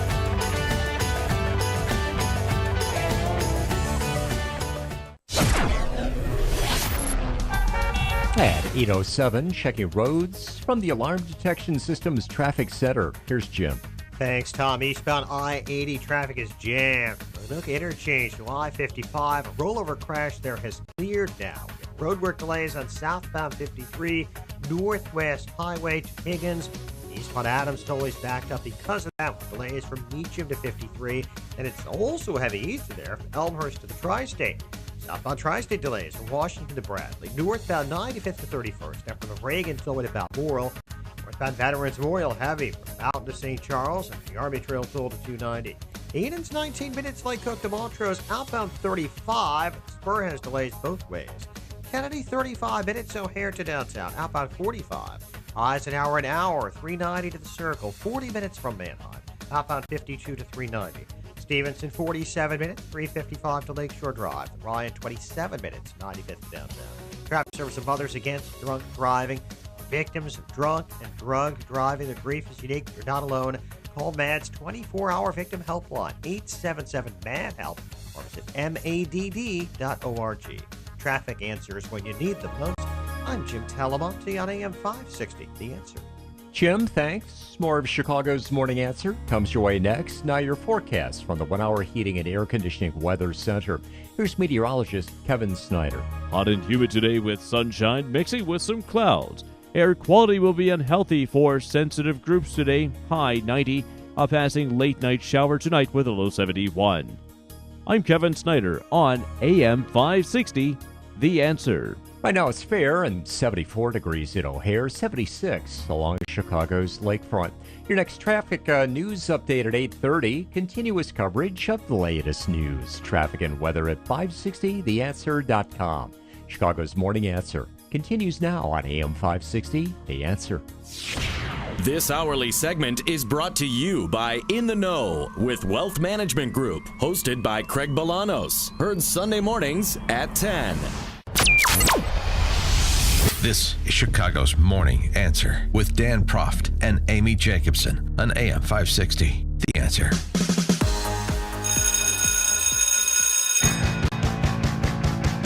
They got the beat, the campus beat, the campus beat. Yeah, the campus beat. Good morning, Dan and Amy. Our latest installment of Campus Beat takes us to NYU. Avital Ronell.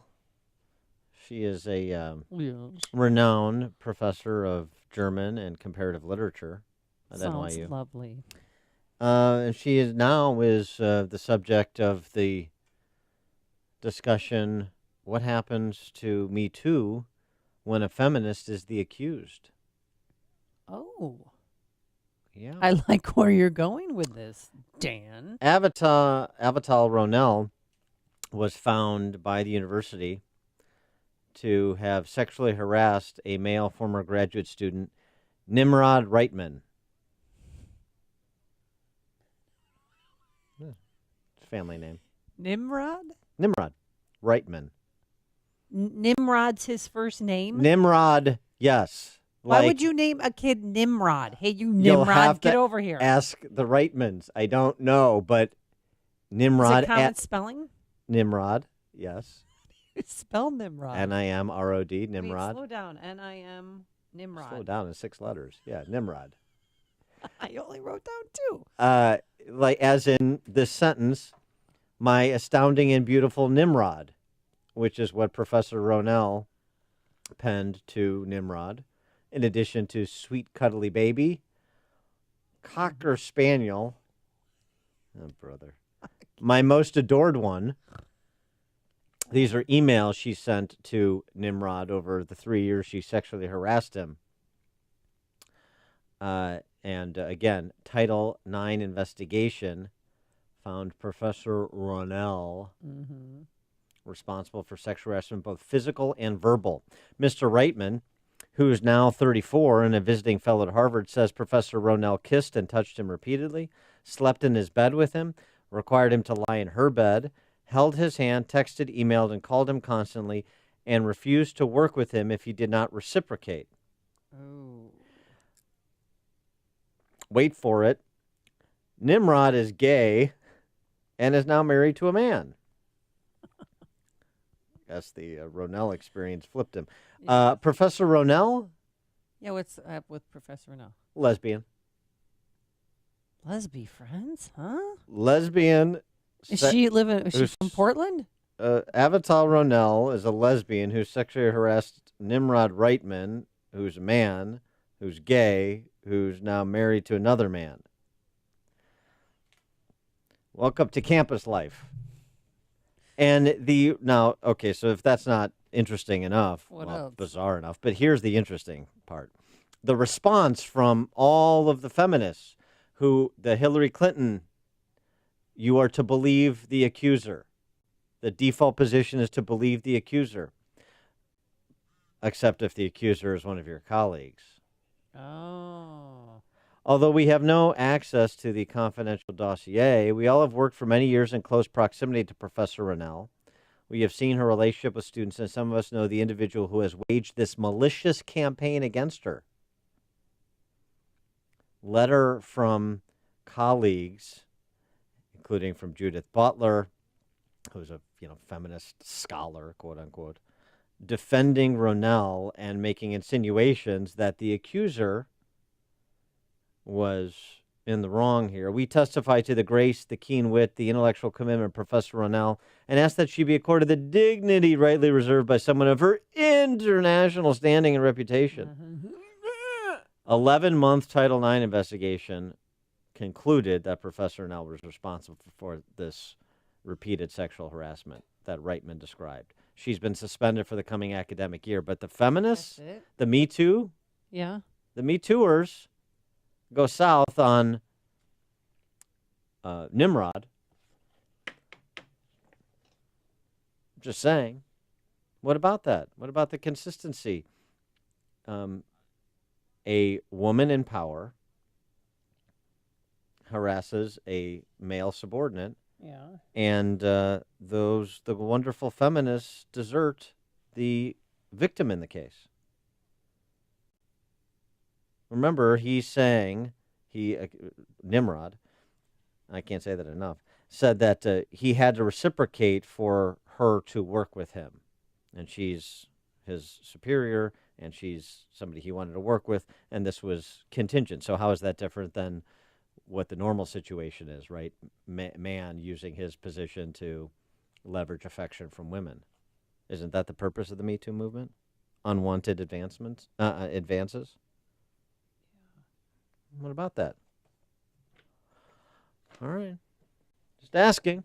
Just trying to see, what the rules of the game are, the new rules. Like Dua Lipa. I've got new rules.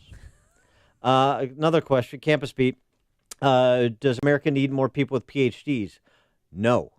All right, next issue.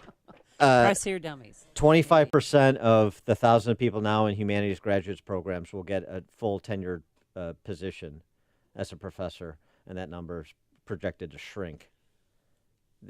The pilot higher and deeper, as the National Review recounts, so much of the research is on narrow, bizarre topics that's of little use to the outside world, and you're not going to get a professorship.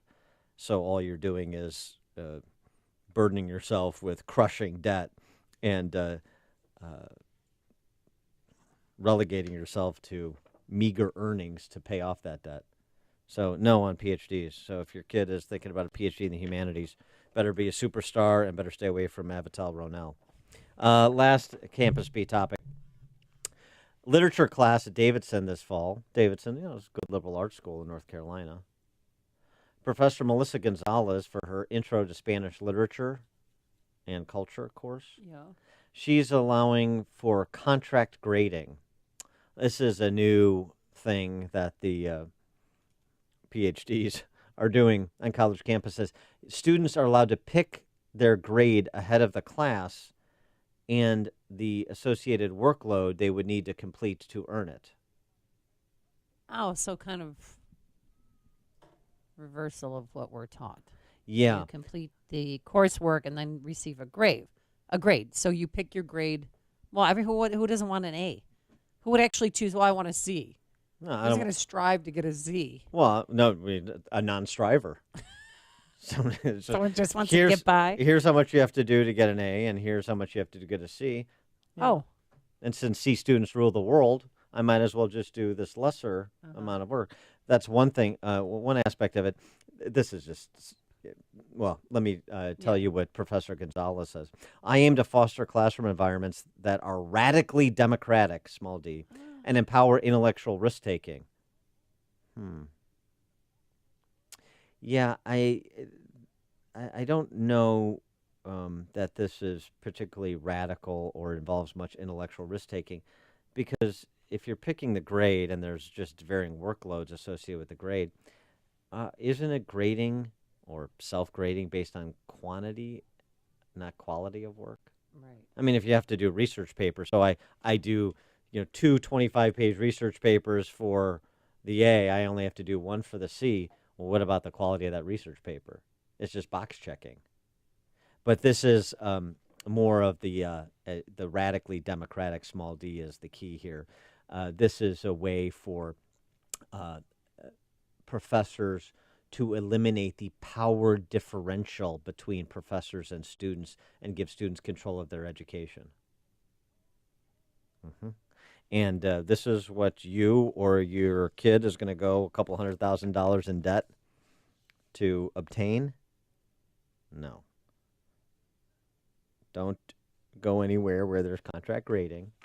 So Davidson's off the list for Payne and Eli, particularly if they're going to pursue NYU's off the list too. Well, at least Professor Ronell. Yeah. Yeah, you don't want. I don't want her anywhere near my boys. No, you don't want your boys to end up like Nimrod. This is the morning show more Chicago radio listeners are choosing. This is Chicago's Morning Answer on AM 560. The Answer.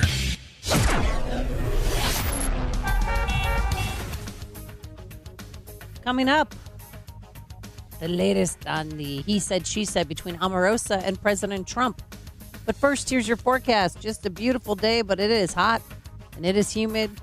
And it's, if you have asthma or any other underlying health conditions, be careful out there today. A high near 90 degrees. And then tonight, a low of 73. And for Wednesday, we're going to have showers and thunderstorms pretty much on and off all day long. Sorry, Dan, I know you have a tea time.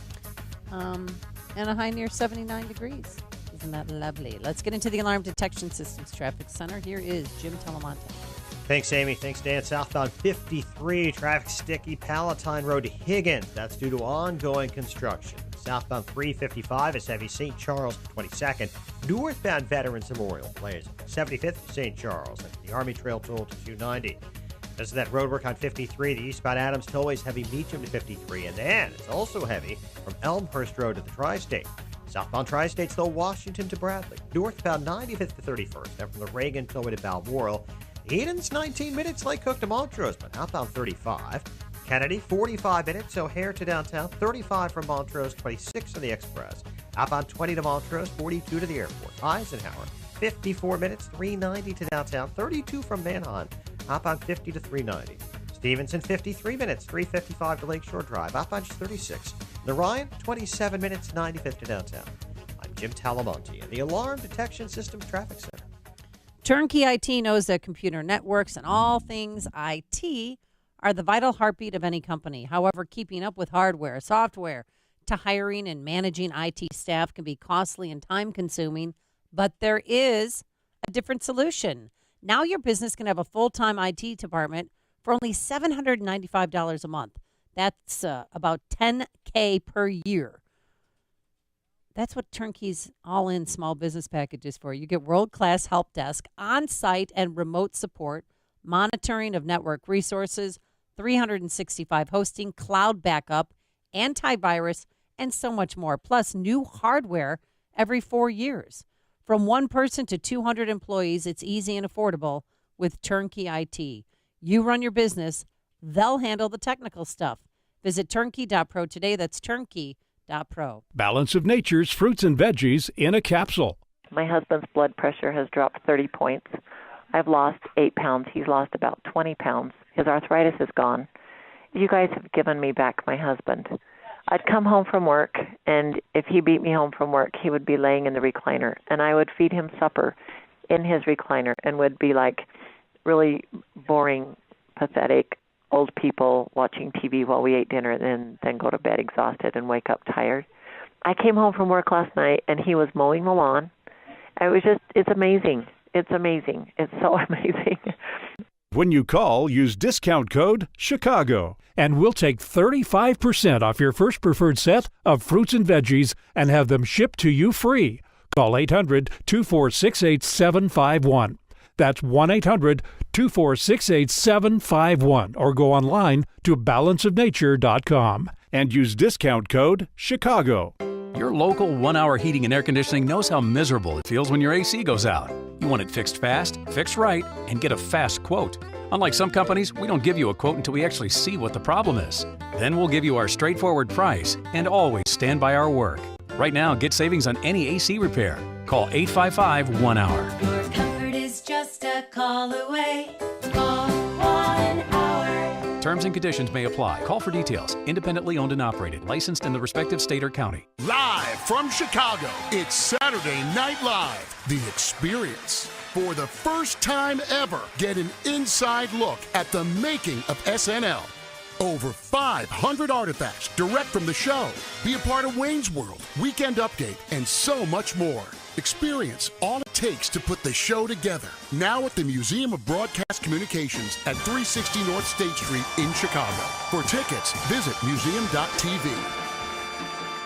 As a parent, nothing fills you with pride more than your child excelling at something they love. For some, it's sports. For others, photography. At Center Stage Dance Studio in Bloomingdale at Stratford Square Mall, it's dance. Children of all ages have embraced dance at Center Stage for years. And now with their new state-of-the-art 11,000 square foot location, there's the new Little Princess birthday party room, homework room, new eating area, and a new separate secure entrance. Daily Herald readers voted Center Stage one of the best dance studios in the DuPage County area. From 2-year-olds to competitive dancers, classes exist for all styles of expression. Tap, jazz, ballet, lyrical, even tumbling classes. Dancer Magazine voted Center Stage one of the top 25 dance studios in North America.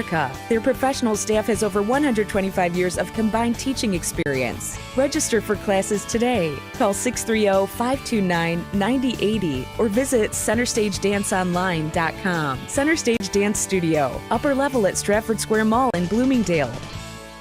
I'm Jay Farner, CEO of Quicken Loans. Buying a home should be one of life's best experiences, but today's fluctuating interest rates can leave you with unexpected higher payments, and that can turn a great experience into an anxious one. At Quicken Loans, we've created a new way to protect you from unpredictable interest rates. It's called the Power Buying Process. We check your income, assets, and credit to provide you with a verified approval, which can give you the strength of a cash buyer. Once verified, you qualify for our exclusive Rate Shield approval. First, we lock your interest rate for up to 90 days while you find your new home. Then, once you've found your new home, if rates have gone up, your rate stays locked. But if rates have gone down, your rate drops, and you get to keep that new lower rate. Either way, you win. Call us today at 800-QUICKEN or go to rocketmortgage.com. Rate Shield approval only valid on certain 30-year fixed-rate loans. Call for cost information and conditions. Equal housing lender. Licensed in all 50 states. NMLS number 3030. Additional conditions or exclusions may apply. AM 560. The Answer. Dan and Amy, so Trump continues to feed the Omarosa frenzy this morning with his tweeting. Yeah, I mean, he cannot stop tweeting. He actually called her a dog. President Trump, I had it right here in front of me, but he pretty much he's been going back and forth. He tweeted all day yesterday, too, about her and just made some, disparaging remarks. But he should just walk away. We all know that you can't reason with crazy. You can't. It's not possible. And she has gone back and forth. Now she claims that there's this tape where he used the N-word during The Apprentice. And this morning she was on CBS because she's making the rounds on morning television. But Trump called her wacky and vicious and a dog. Low life. Yeah. And a low Got life. that. And not smart. So Earl Long said people don't want good government, they want good entertainment. Is this good entertainment for you? You enjoying the Omarosa stuff? You want Trump to keep going? 312-642-5600, turnkey.pro answer line. 64636DA, turnkey.pro text line. This is what winning looks like. Here's what I would suggest and have suggested. One, it was his hire, bad hire, own it, and made a mistake. It happens, misjudgment, no big deal, move on. It wouldn't be a big deal. I think he thinks if the media is making a spectacle out of it, then he should feed that spectacle. He needs to engage to win the news cycle or something of the sort. I'm not sure this is good entertainment or that he's winning much of anything in this. And the other thing he has in his hip pocket, and of course nobody in the D.C. press corps is asking Omarosa about this as she's doing her book tour and releasing these recordings. It was in the John Kelly recording when he fired her. General Kelly making reference to integrity issues, use of government vehicle, issues that he suggested, were she a soldier, he would have had her court-martialed. Yeah. So what were those? And if Omarosa doesn't want to come clean about it, then what Trump could do is, if he really wanted to sort of end this discussion, is just have a surrogate, John Kelly, whoever, release evidence of the wrongdoing that was insinuated by Kelly in his conversation with Omarosa and be done with it. Just prove up and shut up. It's so simple. Well, but maybe this is winning to some people. I don't know, not to me. Omarosa made $180,000 a year, skipped a ton of meetings. Her colleagues said that. And her colleagues are fearful that more tapes are going to be released because they knew that she was taping conversations. They were kind of, it was talked amongst the staff like, I think she's taping our conversations. And so every day she's going to release a new tape. Well, so what? I mean, what is there to fear? What has she released so far that casts her in a positive light? Nothing. I don't know. Well, she keeps talking about this President Trump and the N-word. I heard his voice as clear as you and I are sitting here. You have heard the tape? I have heard since the publication tape. Of this book? Absolutely. Yeah, she's a liar. I mean, she's a social climbing celebutante, and anybody that had any exposure to her for any limited period of time knows that. So what? She has no credibility. Well, they claim that she signed a NDA, non-disclosure form. Who cares? I never signed that draconian NDA that they presented to me when I walked into the White House because I knew from my prior time in the White House, this was my second tour of duty working in the White House. I worked for the Clintons prior, that this was not something that was acceptable. Who cares? I mean, these interviews, the interviewers are as dumb as she is. Well, and missing the point. Well, she, they asked her about, is he lying? Oh, everybody in the White House lies. But that mentally, President Trump is losing his faculties. They continue to deceive this nation by how mentally declined he is, how difficult it is for him to process complex information, how he is not engaged in some of the most important decisions that impacts our country. Yeah, so then why didn't you quit? And be specific, too. She pretends like she's got all this access to the president. Mm-hmm. She's been in high-level meetings or discussions with him about important public policy, and so she is some sort of expert in assessing his mental acuity. But provide details. These interviews are awful. She's an awful human being. She's obviously a huckster. And this is a self-inflicted wound by the president that I think he's infecting with the approach that he's taking. Have John Kelly just provide the documentation for what she did. And if there's still legal exposure, then, let her face whatever exposure she has for whatever she did, that, based on whatever evidence is available. Certainly Kelly seemed to be fairly confident about it, and be done with it and walk away. Right, but he can't. And this is what he tweeted at 6:30 this morning. When you give a crazed, crying lowlife a break and give her a job at the White House, I guess it just didn't work out. Good work by General Kelly for quickly firing that dog! ! Don't call her a dog. Coming up on Chicago's Morning Answer. What's coming up on Chicago's Morning Answer? Elon Musk buys off Hollywood at 8:38. But first, let's go into the newsroom. Say good morning and checking in with Tom Beck, who's sitting in for Mike Scott. Amy, Dan, good morning. Thanks. Utah firefighter is the 6th firefighter to die in the summer's wildfires in California, and the first in the Mendocino complex fire, which is now the largest in California history. Too much rain is the problem in the Northeast, where severe flooding continues, including in parts of Pennsylvania, where rescues have been underway. The name of a man who was killed in Northfield last night at what is called a domestic-related shooting has been released. ABC 7 reports the Cook County Medical Examiner's Office identifies him as 71-year-old Steve Shapiro. A suspect was taken into custody after a barricade situation in Winnetka, and a SWAT team was called out. As Dan and Amy discussed, the president did not wait for the reviews. Former White House staffer Omarosa Manigault Newman's tell-all book comes out today. Via Twitter this morning, the president said, quote, "When you give a crazed, crying lowlife a break and give her a job at the White House, I guess it just didn't work out." Trump then credited Chief of Staff General John Kelly for, quote, "quickly firing that dog." Opening statements are scheduled for today at the trial of 2 reputed gang members charged with murdering Chicago teen Hadia Penalin. She was killed in 2013, 1 week after she'd performed at President Obama's second inauguration.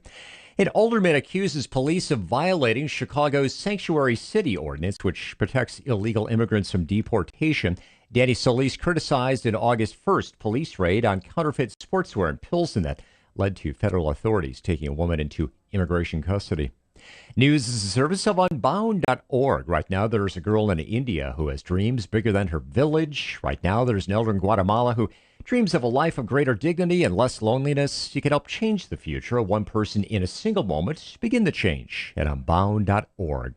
AM 560 News Times 8:33. How bad is traffic? We'll have the answer in 2 minutes on AM 560. The answer. Mike Gallagher. The Mike Gallagher Show. There are plenty of good, solid journalists who do their best to report the news straight down the middle. But there are plenty of corrupt journalists who masquerade as news people who are actually advocates. They're trying to stop this presidency, and normal people know it. The Mike Gallagher Show. Weekdays at 9, right before Dennis Prager at 11 on AM 560. The Answer. People have long associated the Ozinga name with concrete, but truth be told, Ozinga has always been on a quest to create a better world. We want to help you build your business so you can provide for your family, create better jobs, and build your community. It's why we constantly engineer better concrete, haul raw materials, and supply cleaner fuel. Together, we can positively impact the places where we live, work, and play throughout the Chicagoland area. To learn more, go to ozinga.com. That's OZINGA.com. So, you're a truck driver, a clutch cowboy, a wrangler of the road. At Ozinga, you are exactly who we need. Concrete truck drivers. People who aren't afraid of a little adventure and hard work. If you're tired of monotony and are looking to build something that matters, then come build with us. At Ozinga, we are building our families, our communities, and our country. Apply online today at ozinga.com. That's OZINGA.com. At 8:35, checking roads from the Alarm Detection Systems Traffic Center. Here's Jim. Thanks, Tom. The Edens is fine inbound, though the eastbound spur has delays from the Tri-State to the Toll Plaza. Outbound Edens, 32 minutes from Montrose to Lake Cook, and the westbound spur is slow from the Edens to the Toll Plaza. Kennedy inbound, slow Irving Park. Check that. Montrose now to Burn Circle. The travel time's 45 minutes, O'Hare to downtown. 35 from Montrose, 26 in the Express. Outbound 20 minutes to Montrose, 42 to the airport. Inbound Eisenhower, 58 minutes, 390 to downtown. 36 from Manheim. Outbound 46 to 390. Stevenson, 53 minutes, 3:55 to Lakeshore Drive. Outbound 36. Ryan, 27 minutes, 95th to downtown. On Bishop Ford, just a 2-minute delay, King Drive to the Ryan. Southbound Tri-State, heavy Washington to Bradley. Northbound, 95th to 31st. And from the Reagan tollway, most of the way to Balmoral. It's about Adams tollway clogged up from Meacham to 53 and Elmhurst Road to the Tri-State. Reagan tollway fine. Veterans Memorial slow southbound from the Army Trail toll to 22nd. Northbound 75th to St. Charles. After the Army Trail toll to 290, southbound 53 has roadwork delays. Palatine Road to Higgins. Traffic answers when you need them most. I'm Jim Talamonte on AM 560, The Answer. Jim, thanks. More of Chicago's Morning Answer comes your way next. Now your forecast from the 1 Hour Heating and Air Conditioning Weather Center. Partly sunny, unhealthy air quality for sensitive groups, high 90. Wednesday, mostly cloudy and humid, scattered showers and thunderstorms, high of 81. Thursday, variable clouds, scattered showers, high of 82. Right now it's fair, 74 degrees at O'Hare, 76 along Chicago's lakefront. Next news update comes your way at 9 o'clock. Continuous coverage of the latest news, traffic and weather at 560theanswer.com. Now, more of Chicago's Morning Answer on AM 560, The Answer. This hourly segment is brought to you by the IRS Radio Hour with attorney Stephen Leahy every Sunday afternoon at 5 on AM 560, The Answer.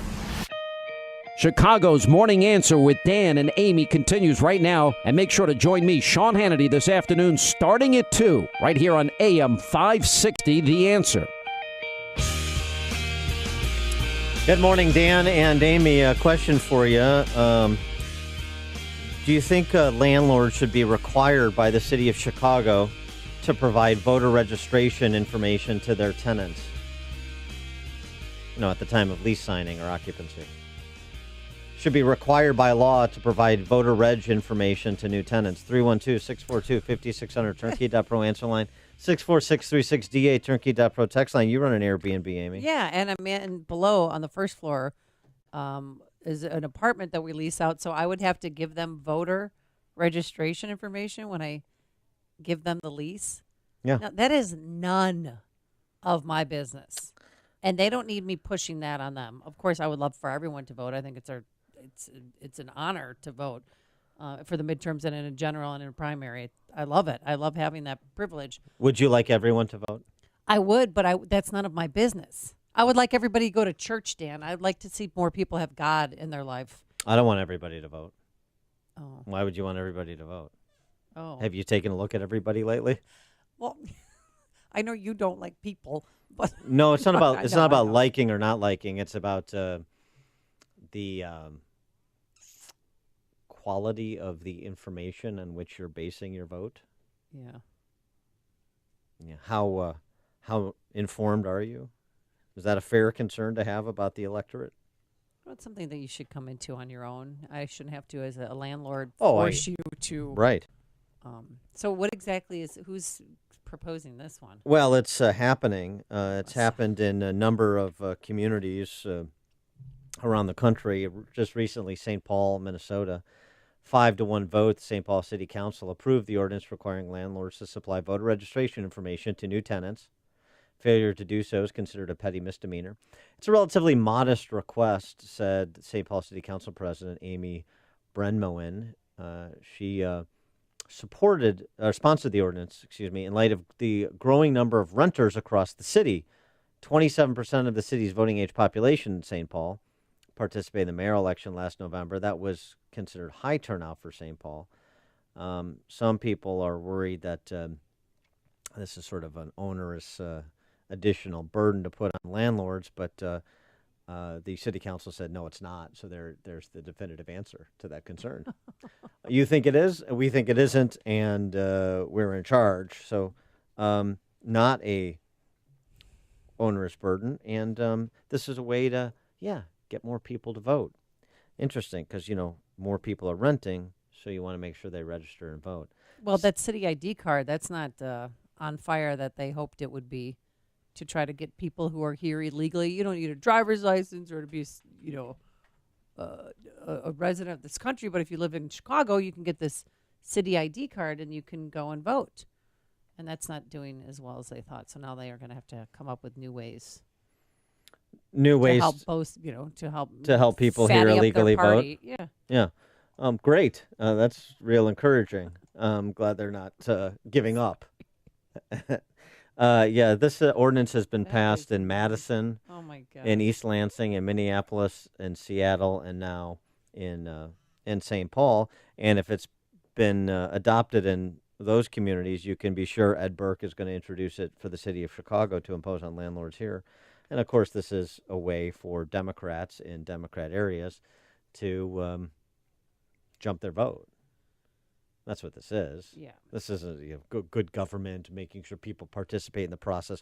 All the high-minded rhetoric that is associated with very low-minded interests, which is turning out your base vote, turning out the tangentially engaged and limitedly informed to, keep things the way they are in well-governed urban centers like Seattle or Chicago. It's what Chicago is talking about. It's Chicago's Morning Answer with Dan and Amy on AM 560. The Answer. The following is a paid political announcement. More than 1 million illegal immigrants have been apprehended in the U.S. in just the last 3 years. That's more than the population of Indianapolis. We must secure our borders. And where's Senator Joe Donnelly? He already broke a promise to Hoosiers when he voted to grant amnesty to millions of illegal immigrants. And he's waffled on President Trump's border wall, supporting a liberal bill with no wall funding.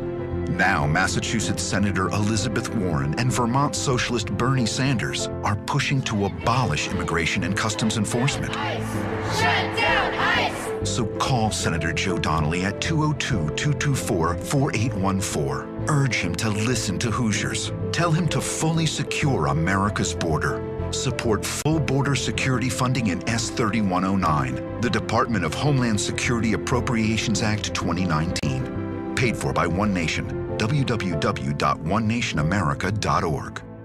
Deb, I'm so done with today. Traffic was awful. I couldn't stop for coffee. I have conference calls all morning, plus all these reports to go through. And look, it's 75 and sunny, and I'm stuck in here. Relax. It's going to be an awesome day. Corporate is throwing a picnic in the parking lot for lunch, and they ordered tasty catering. What? Did I miss the memo? Apparently. It's going to be great. They got burgers, grilled chicken, sides, the works. You know, Tasty Catering's picnic food is excellent. Oh, yeah, I know. We had them for our holiday party. Today, they're bringing out the Make Your Own Burger Creation Station. They have everything you can think of, like sriracha, blue cheese crumbles, bacon, sautéed mushrooms, and caramelized onions. And they serve it straight off the grill, the way a great burger should be. Okay, maybe there's still hope for today.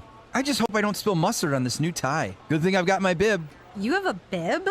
You don't? Tasty Catering's picnic menu has all the delicious summertime food favorites you crave and more. Go to tastycatering.com to peruse mouth-watering picnic menus and start planning your picnic today. tastycatering.com. Balance of Nature's fruits and veggies in a capsule. I've got ankylosing spondylitis, which is a arthritic disease, calcification of the major joints in the spine, and I just don't have the pain that I used to have. It's really kind of amazing. Balance of Nature has been an amazing product. I've recommended it to literally hundreds. I'm a pastor, and I've said, y'all just try it. Give it a month. Give it a try. And so hopefully they have. But it's an amazing product, and the neatest thing is when you first open up that bottle and you can smell the fruits and vegetables. Every time I open one, I just get a big kick out of that. When you call, use discount code CHICAGO, and we'll take 35% off your first preferred set of fruits and veggies and have them shipped to you free. Call 800-246-8751. That's 1-800-246-8751, or go online to balanceofnature.com and use discount code CHICAGO. AM 560. The Answer.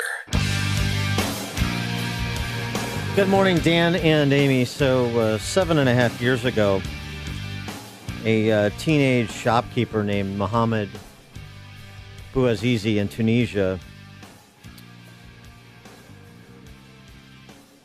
committed an act of self-immolation in protest of the Tunisian government.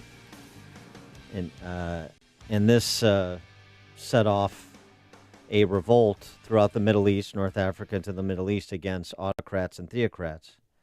But the Arab Spring never really blossomed, did it? Why? That's the subject in part of a new book by David Kirkpatrick, who's international correspondent for the New York Times. The book is Into the Hands of the Soldiers, Freedom and Chaos in Egypt and the Middle East. And David Kirkpatrick joins us now. David, thanks for being with us. Appreciate it. It's my pleasure. So from Bouazizi to present, what happened in North Africa and Egypt and elsewhere, Tahrir Square, the revolt against Mubarak in Egypt, but the Arab Spring never sprung, did it? Well, it's interesting you mentioned Tunisia. Tunisia's doing okay. Tunisia has had the peaceful rotation of power, a series of free elections. Islamists come into office and then willingly leave office. So Tunisia is kind of the bright spot. But you're right. When we look out across the region, we see chaos and retrenchment, no doubt about it. I think the thing to keep in mind is what happened in 2011 was not so much the arrival of a new force in the region. It was the collapse of the old order, that all of these old autocratic and authoritarian governments had been hollowed out by their own corruption and were weak. They frankly toppled remarkably easily after the example of Tunis. And what happened, what key decisions and disagreements were made by the Obama administration about, what would the uprising in the Arab Spring? Well, that's one of the reasons why I wrote the book. I mean, part of the reason was my own experience there in Egypt from 2010 through 2015 really changed the way I saw the whole region, because a lot of the forces that are still at work around the region, really came to get collided there, and in many ways determined the outcome. The other reason that I wrote the book was to try to look back and find out what was really going on in the White House. And what emerged in my reporting is a series of mixed messages almost from the start. Even when it looked like the Obama administration was saying, we support these uprisings, at least in Egypt, that only open and responsive government can bring true stability to the region, there was a lot of doubts inside the administration and around President Obama about the viability of change in Egypt, and those doubts grew. And so all the way through this period, you have contradictory and mixed messages coming from the administration, so that when 2013 comes around, when Egypt has, in its first free election, chosen an Islamist president, and the Egyptian military is thinking about removing that freely elected president, President Obama was trying to coach that president, President Mohamed Morsi, about how to stay in office, while many of the figures around him in the cabinet and in the CIA had either given up on Morsi or were ready to applaud the military takeover. And then, ultimately El-Sisi comes to power, and now you've got a regime that I think arguably is more repressive than it was under Mubarak. Yeah, I think that's right. Certainly Egyptian human rights activists would agree with you. They look back on the late Mubarak period as kind of a golden era of freedom and economic prosperity compared to what prevails today in Egypt. You're talking about President Abdel Fattah Sisi, who was General and Defense Minister Abdel Fattah Sisi before he removed Morsi. So the mixed message, as you say, coming out of the White House, and certainly that's not the Obama administration is not the only White House where that's been that's been at play with respect to the Middle East. But what's the sort of fundamental flaw in the way that we're approaching these countries? Is it just sort of betting on the wrong erstwhile reformers, the absence of erstwhile reformers? What's the kind of the fundamental flaw in thinking that you see? Well, funnily enough, I guess I feel like the takeaway of most Americans from the debacle of the Arab Spring has been, to put it bluntly, that there's something wrong with Arabs and Muslims, that they are just not ready for democracy or can't cut it. My own view is precisely the opposite. I saw Egyptians struggle hard and really outperform anybody's expectations in terms of their ability to try to build and to defend their nascent democracy against repeated attempts by the old regime to squelch it. Those attempts were eventually successful, But I think that the American cynicism about the potential for change in Egypt and the region is part of the problem. That our willingness to assume that Arabs and Muslims, frankly, are not ready to govern themselves is a drag on their ability to do so. Well, I mean, we've been supportive rhetorically and in other ways with small d democracy reformers, younger people in places like Iran, but and there's still that energy bubbling below the surface, but can't seem to help incentivize those reform movements within those theocracies to throw out the autocrats, right? That's interesting. We do have a tendency to be much more forceful and articulate about our support for democratic activists against governments that are our opponents. Iran is an enemy, and so when we cheer for Iranian dissidents, their regime correctly says, they wouldn't be doing that if this were Saudi Arabia, another fairly repressive regime, but an American ally. So we have to deal with that kind of cynicism when we navigate in the region. At the moment, that's Saudi Arabia is emerging. As Egypt has slid into weakness, Saudi Arabia and the United Arab Emirates are emerging as our crucial allies in the region, and American policy is mainly about strengthening our alliances with those fairly autocratic rulers. But so you think that if we took a categorical approach in the region to promoting peaceful pluralists and their efforts to change over their culture and their government, that would provide more progress and maybe in places we wouldn't have otherwise predicted it? Well, I don't want to overstate the American role. We're not determining the outcomes in any of these countries.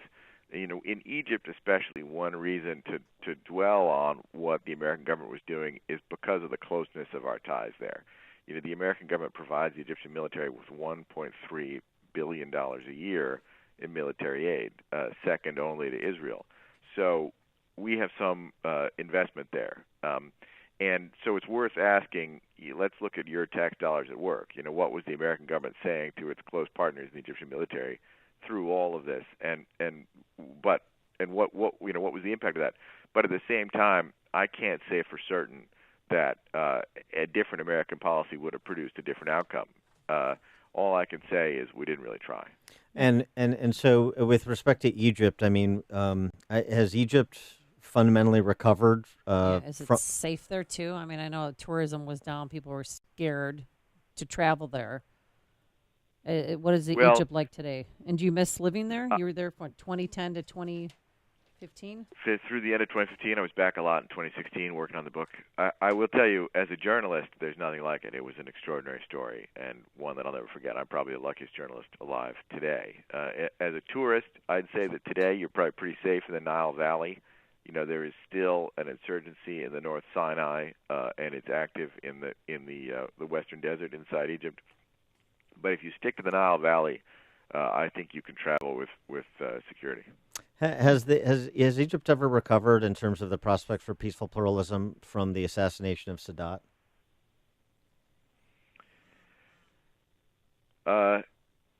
Egypt, that's a really good question. Sadat was not a model of peaceful pluralism himself.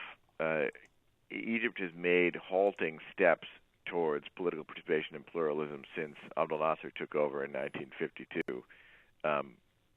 But the truth is, you've got to kind of make the road by walking. You don't really get to have pluralism until you've got pluralism. Yeah. Okay. Well said. The book is Into the Hands of the Soldiers, Freedom and Chaos in Egypt and the Middle East.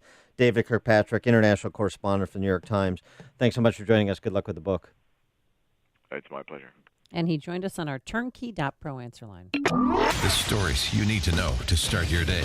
This is Chicago's Morning Answer on AM 560. The Answer. Famous conservative quotes, presented by Automated Systems. Prominent Christian cleric Richard John Newhouse stated, "Socialism is a religion people get when they lose their religion." That statement seems as relevant today in many socialist countries around the globe. I know you support companies that share your conservative values. For FDA-regulated staffing needs, Automated Systems provides top talent, from experienced quality control and quality assurance engineers to top validation and compliance experts. Depend on Automated Systems. Hiring the best is critical to success. ASI resources are all degreed professionals with decades of experience in manufacturing, automation, and FDA compliance. That's why ASI is retained by all of Chicagoland's Fortune 500 life science companies to successful startups. For a staffing evaluation, call Laz at Automated Systems, toll-free 844-HIRE-ASI, or visit automatedsys.com. If you're thinking about saving money this summer, why not start by paying less interest on your credit card balances? It's time to refinance with a credit card consolidation loan from Lightstream. I've talked to the folks at Lightstream. They're professional and knowledgeable and helpful. It's an easy way to save hundreds to thousands of dollars and lower your interest rate. Lightstream offers credit card consolidation loans from 5.89% with autopay. That's lower than average credit card rates of more than 18% APR, of course. You could get your funds as soon as the day you apply. You can save even more with an additional interest rate discount on top of Lightstream's already low rates. The way to get that discount, go to lightstream.com/WIND. That's our call letters, of course. Lightstream.com/WIND. Subject to credit approval. Rate includes 0.5% autopay discount. Terms and conditions apply. Offers are subject to change without notice.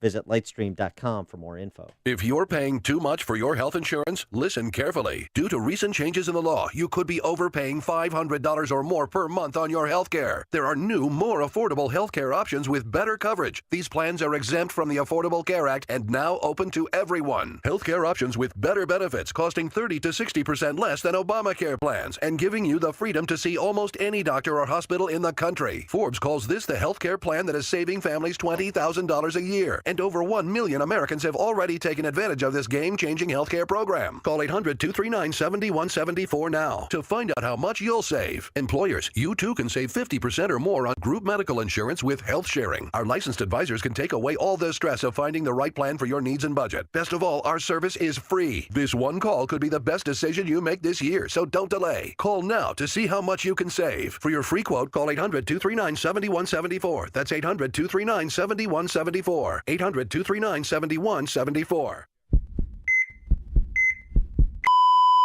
Did you know that your sump pump is the heart of your basement waterproofing system? Hi, I'm Roy Spencer, president of Permaseal. Do you know how many sump pumps fail? That's right, all of them. It isn't a matter of if, but rather when your pump will fail. Unfortunately, you may not realize there's a problem until your basement is flooded and you've incurred thousands of dollars in damages. At Permaseal, we make it easy to have your sump system evaluated and a reliable pump and battery backup system installed. Call Permaseal today at 800-421-SEAL to schedule your free inspection. We've received many calls from happy customers whose basement belongings were protected during this past rainy season. But don't take our word for it. Check out our reviews with the Better Business Bureau. You'll see that many of your friends and neighbors are part of the Permaseal family. Get the peace of mind that comes with a dry basement and a healthy home. You know who to call. Permaseal. 800-421-SEAL or visit permaseal.net. Known best for being better, Permaseal. Our freedom and security are made possible through the service and sacrifice of our military and first responders.